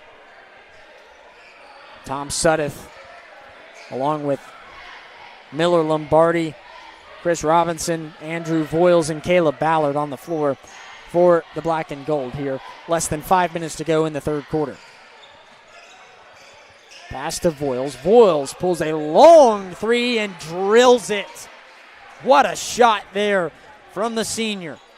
And Voiles again, just doesn't matter where the three-point line is. He's just firing it from wherever he sees fit, and can't blame him when you're shooting like he is. Just Sean was looking for an answer. Skipper, that is, who pulled the three, but he misses. Wetumpka inbounded for a moment. It was tipped out of play. Last touch by Tallassee. Robinson inbounding for the Indians. 4:31 to play in the third. It's 60-21 as Voiles has to fight for it on the inbound. He finally gets it, gives to Robinson. He'll try and drive inside. Now a pass. Wide open. Lombardi from the corner for three. No good. Ballard gets it. Jams it. What a play. And a real smart play there from Caleb Ballard. There was nobody around. Might as well use that size to your advantage and just put it down. No chance to miss that one. Yeah, don't mind me kind of dunk right there from Ballard as Tallassee turns it over right after on a carry. 62-21 the score now. You mentioned it, trying to get those triple digits here. They've got a ways to go, but they're somewhat still on pace. Voiles will look inside. He'll give it to a man, and that's Tom Suddeth who dunks it in. And everybody's eating for the Indians right now. It doesn't matter who gets the ball, as Robinson stole it and right back to Suddeth, who lays it up and in. Yeah, Suddeth, back-to-back buckets for him, and it's 66-21. And if they weren't on track before for 100, they are now. Tallassee with it again now. This is Chase who drives in, can't make it, but he gets his own board. Back up top, this is Skipper who looks inside. He won't find anything, and the Indians have possession again. Now spinning around, Suddeth again gets it. My goodness. This third quarter belongs to Tom Suddeth right now. Man, I've never seen a guy at that size in high school basketball execute a spin move like that. That was so fluid and quick. I mean, just an absolute display of athleticism from Tom Suddeth. Drew the foul. He'll go to the free throw line, and it's 68-21 with a free throw coming. He'll make that as well. 69-21. Indians lead it by a lot. Now, there's a reason we're communication majors. Tallassee with it here. They'll try and drive down the baseline. Chase did, but it was rejected there once again by Tom Suddeth, who is continuing to own this quarter. 3:03 left in the third. Looks inside. Had a man down the baseline, but instead Hooks will retreat, try and pull a three, and he'll miss that on an air ball. Suddeth with the rebound, and Andrew Voiles brings it up.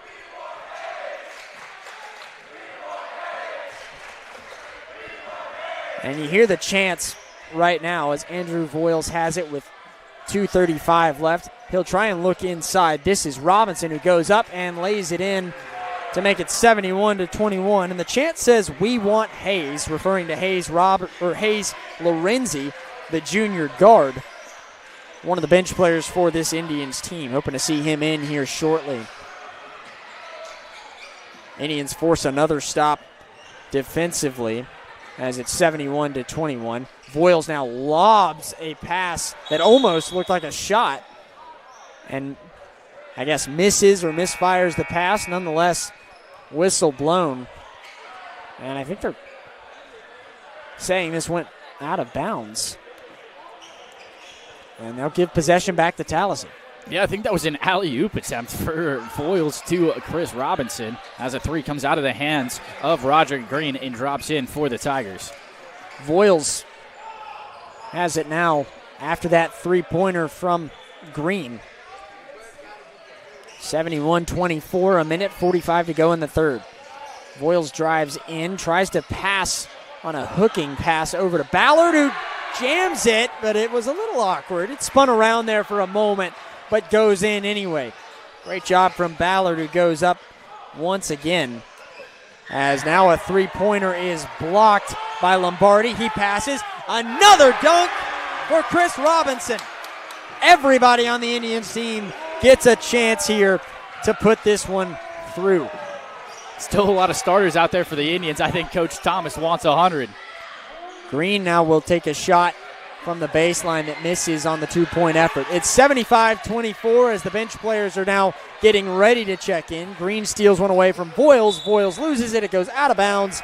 And the five substitutions.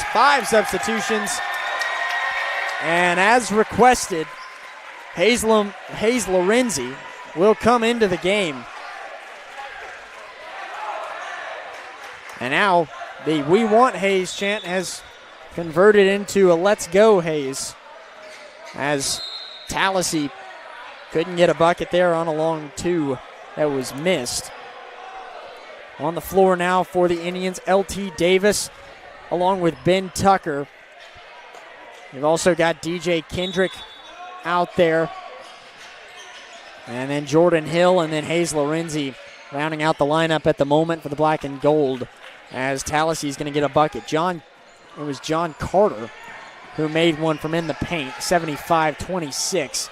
As a pass is deflected, nearly stolen away. Tallassee couldn't grab it, and Well, almost a backcourt as he lost it, went backwards, but they say it was tipped. Now they'll have a chance at it as driving inside is Malachi. Whistles are blown, and a foul is called against the Indians. Went up for a bucket, couldn't make it, but he will shoot 2. Foul was called against Hayes Lorenzi.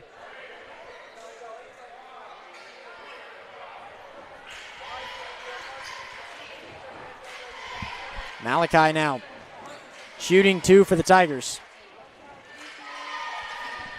And, pardon, it was shooting 1 and 1 there. He misses the front end of it. And now Wetumpka coast to coast again. Laying it in is L.T. Davis to make it 77-28. Tallassee, though, able to find an answer. Goodness, Malachi drove inside, went up for it, made the bucket, and drew the foul. Again, called against Lorenzi. 2 fouls against Lorenzi here in the last 2 possessions. Yeah, some tough defense from Lorenzi. Definitely maybe just a little bit excited to get in this one and really wants to get some stats on the board for the young man.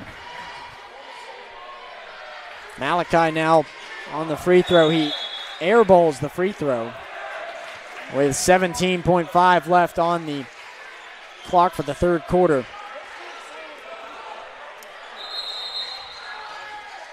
.1 now as Wetumpka has a 77-30 lead. Clock is still running at the moment. They may have decided to go ahead and let it run out. Down to 5 seconds in the quarter. Hill will get it into Lorenzi. Now 1 second. He'll pull a shot. Does L.T. Davis. It almost banks in, but misses. Goodness, that would have been quite the shot from half court. 77-30 the score after the third quarter. We've got 8 more minutes coming your way after this break on the Wetumpka Sports Network. Protect what matters most with State Farm agent Jackson Hagan in Wetumpka. From auto and home to life insurance, Jackson Hagan and his dedicated team offer personalized service to ensure you have comprehensive coverage tailored to your needs. As a local agent, Jackson Hagan understands the unique challenges you face and is committed to guiding you through every step, from quotes to claims. Trust in a neighbor who truly cares. Like a good neighbor, State Farm agent Jackson Hagan is there. Call 334-478-3864 for a quote today.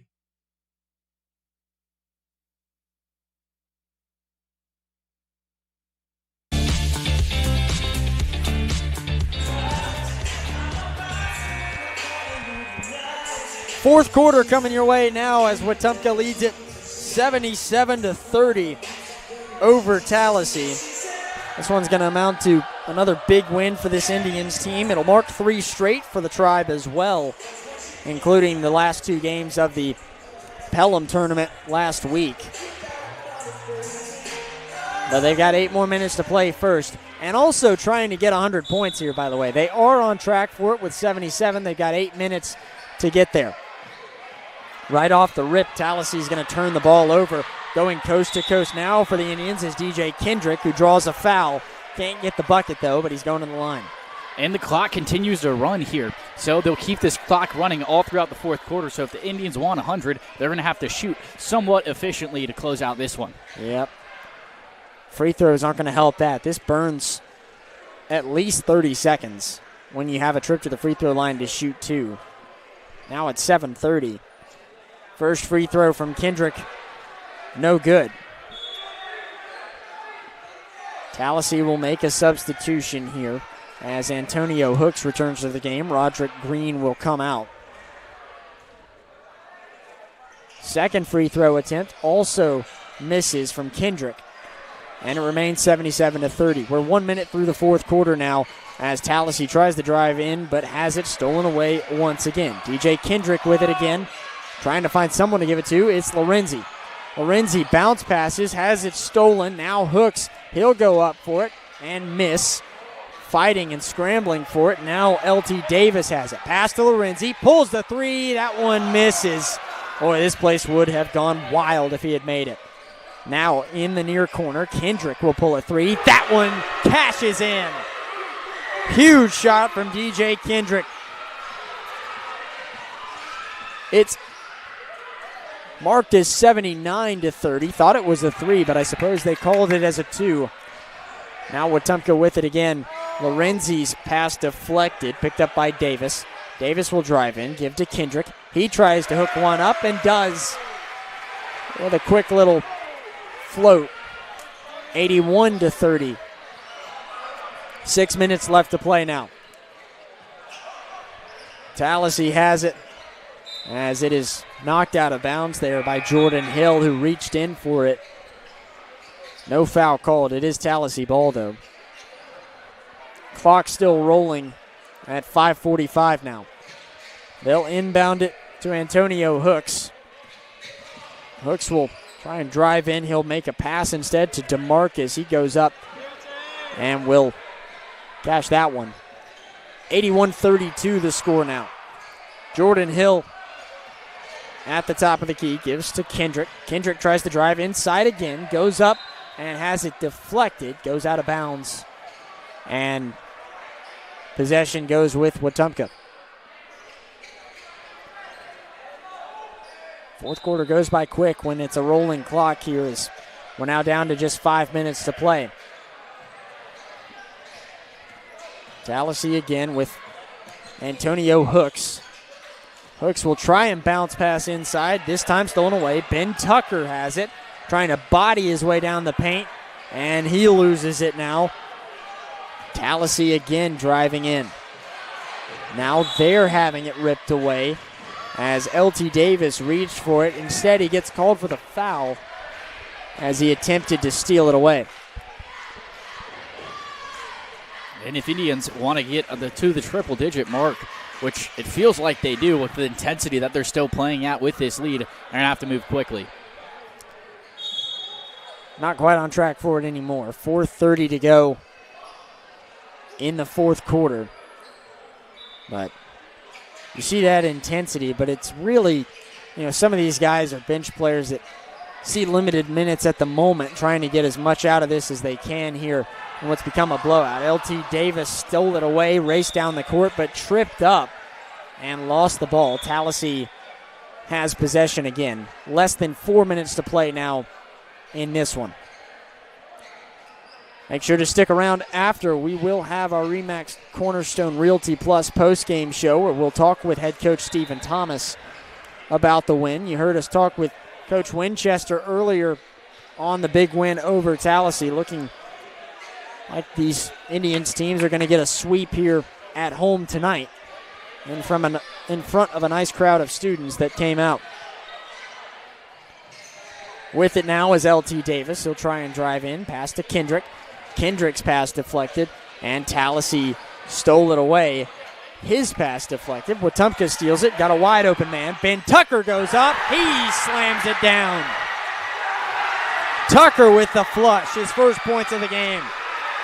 Yeah, and this Indians crowd absolutely loves it. You can hear them erupt as working the other way. Skipper laid it up and in, giving the Tigers 34. Makes it 83-34 now with less than 3 minutes to go. Kendrick has it again. He steps back, pulls a jumper and misses, but he is fouled in the process. He'll be shooting two now with 2:40 to play. As the clock still ticks away here.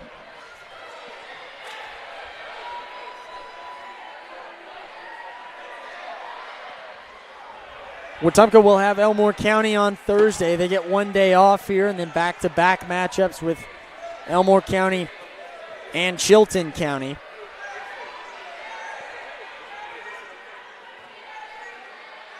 Indians got the win against Elmore County just about 2 weeks ago. Familiar face. They also played them in a summer scrimmage as well. So a team that they are familiar with just on the other side of the river region. Yes. Wetumpka now leads 85-34.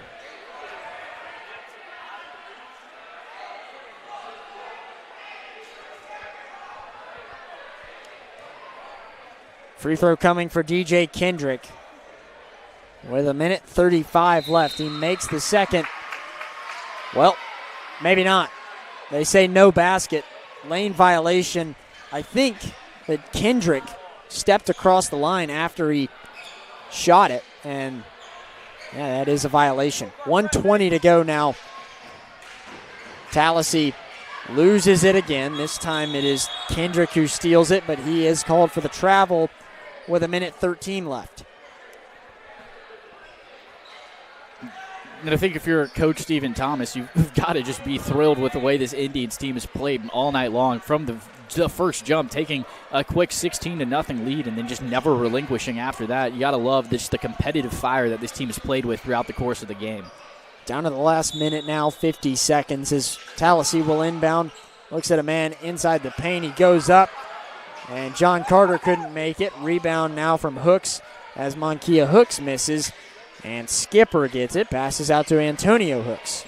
Skipper back up top again, 30 seconds on the clock as he loses it. Now Wetumpka with LT Davis. He tries to lob to Hill, and it's stolen away again. Lorenzi tries to get in there to poke it out, but instead is called for his third foul. 20 seconds on the clock, and Tallassee will inbound it real quick, and then this will end it. Everybody's asking for a timeout. They're not going to get one here. 8 seconds left. Tallassee will go up and lay one more in. 85-36 with no time left on the clock. That will be the final. 85-36. Wetumpka gets the win over Tallassee and moves to 6-3 on the year. When we come back, we'll talk with head coach Stephen Thomas as we get close to wrapping things up here in Wetumpka after a big 85-36 win over the Tigers on the Call Your Forward Wetumpka Sports Network. Protect what matters most with State Farm agent Jackson Hagan in Wetumpka. From auto and home to life insurance, Jackson Hagan and his dedicated team offer personalized service to ensure you have comprehensive coverage tailored to your needs. As a local agent, Jackson Hagan understands the unique challenges you face and is committed to guiding you through every step, from quotes to claims. Trusted a neighbor who truly cares. Like a good neighbor, State Farm agent Jackson Hagan is there. Call 334-478-3864 for a quote today. When it comes to real estate in the River region, trust the team that puts you first. Chad Barrett, Beverly Wright, and Kathy Thornton. With experience, dedication, and a commitment to making every move smooth, they're here to guide you whether you're buying, selling, or investing. Together at RE/MAX Cornerstone and RE/MAX Cornerstone Plus, they're the names families across our community count on. Call today and let Chad, Beverly, or Kathy help with your next move. At First Community Bank of Central Alabama, banking's about real relationships, trust, kindness, and a shared commitment to making life better. As your neighbor and partner across Elmore and Autauga counties, we're here for you, whether you're planning your future, buying your first home, or building your wealth. With our local knowledge and heartfelt support, you can count on us. First Community Bank of Central Alabama. Let's do life together. Member FDIC, Equal Housing Lender. It's the 2025 Model Year Sales Event at Collier Ford. Drive home America's favorites with zero down, 0% APR financing, and no payments for 90 days. That's right. Get into a new Explorer, F-150, Escape, and more without paying a penny up front. And enjoy 3 full months before your first payment. Don't miss out. Come on. Come to Collier.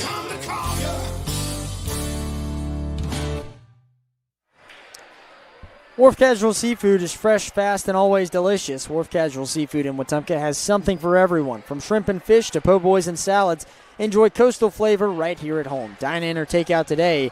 Wharf Casual Seafood, where fresh seafood meets family-friendly dining. Indians get the win 85-36 over Tallassee as we now welcome you into the RE/MAX Cornerstone Realty Plus post-game show.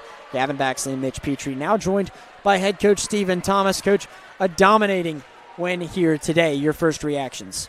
Going into the game, our biggest point of emphasis was really playing a full 32 minutes of high-level basketball on both ends of the court.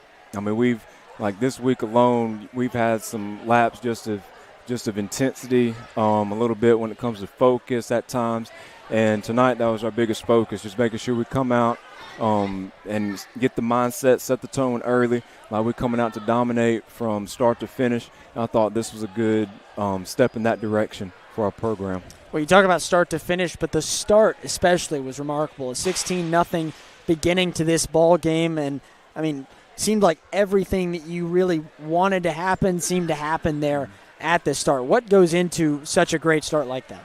Just focus, preparation and focus. We going into really since the first couple weeks of the season, going in definitely to the Thanksgiving tournament, that we really wanted just to focus and just set the tone early just with our play, how we compete, how we play as a team, getting everybody involved.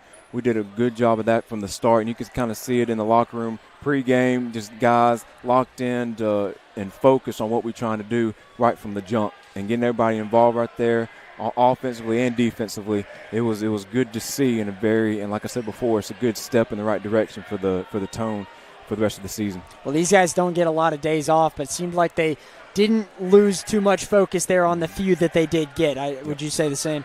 Yeah, this was from start to finish. Like I said, the focus was there. There wasn't really a lot of, silly mistakes from lack of focus and not being locked into what we're trying to do. We had very few of those, and just really set the tone early, and that was what we wanted to see, what we wanted to accomplish, and I think we did good on that part. Well, Coach, appreciate you taking the time. Congrats on the big win. All right, thank you. That's our talk with Coach Thomas as they get the 85-36 win over Tallassee. When we come back, we'll wrap things up from Wetumpka High School after the win on the Collier Ford Wetumpka Sports Network. Protect what matters most with State Farm agent Jackson Hagan in Wetumpka. From auto and home to life insurance, Jackson Hagan and his dedicated team offer personalized service to ensure you have comprehensive coverage tailored to your needs. As a local agent, Jackson Hagan understands the unique challenges you face and is committed to guiding you through every step, from quotes to claims. Trusted a neighbor who truly cares. Like a good neighbor, State Farm agent Jackson Hagan is there. Call 334-478-3864 for a quote today. Are you tired of slow internet? With Central Access, you get the speeds you pay for delivered directly to your door, so you won't get bogged down when your neighbors are online too. Stream, game, work, and video chat. No contracts, no data caps, no price hikes, nothing but an exceptional online experience. Check availability today at caecaccess.com. Central Access, your local link to broadband.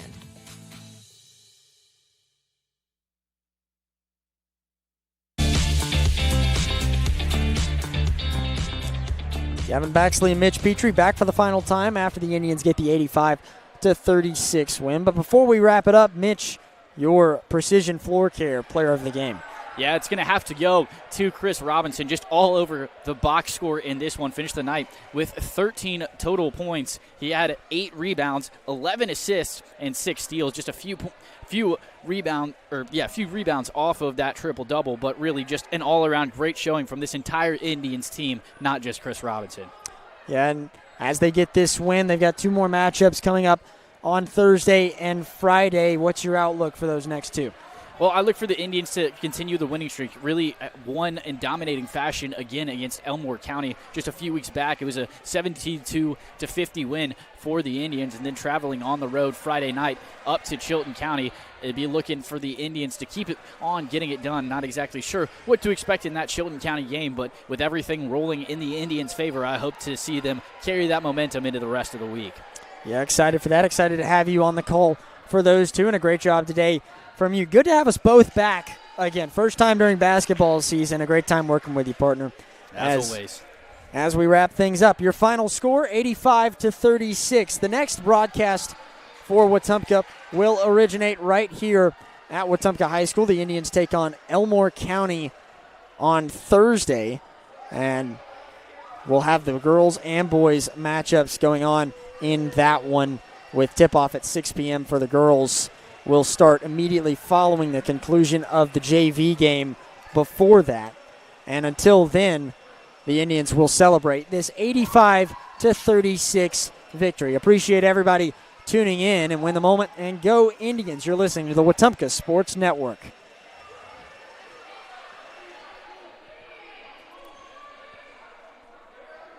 You've been listening to the Collier Ford Wetumpka Sports Network, home of the Wetumpka Indians. Presented by RE/MAX Cornerstone Realty and RE/MAX Cornerstone Realty Plus, Central Alabama Community College, and the City of Wetumpka. Sponsored in part by Collier Ford, Central Alabama Community College, RE/MAX Cornerstone Realty and RE/MAX Cornerstone Realty Plus, Baptist Health, and Baptist Ortho Now. The City of Wetumpka, Central Access, Russell Do-It Center, State Farm Agent Jackson Hagan, Wharf Casual Seafood, First Community Bank, Montgomery Fire Equipment Company, CAC Adult Learning, and Precision Floor Care. The Collier Ford Wetumpka Sports Network is a product of Radio Alabama Sports and Radio Alabama. This broadcast is copyrighted by Radio Alabama for the private use of our audience. Any other use of this broadcast, descriptions, or accounts of the game without Radio Alabama's consent is strictly prohibited. Thanks for listening.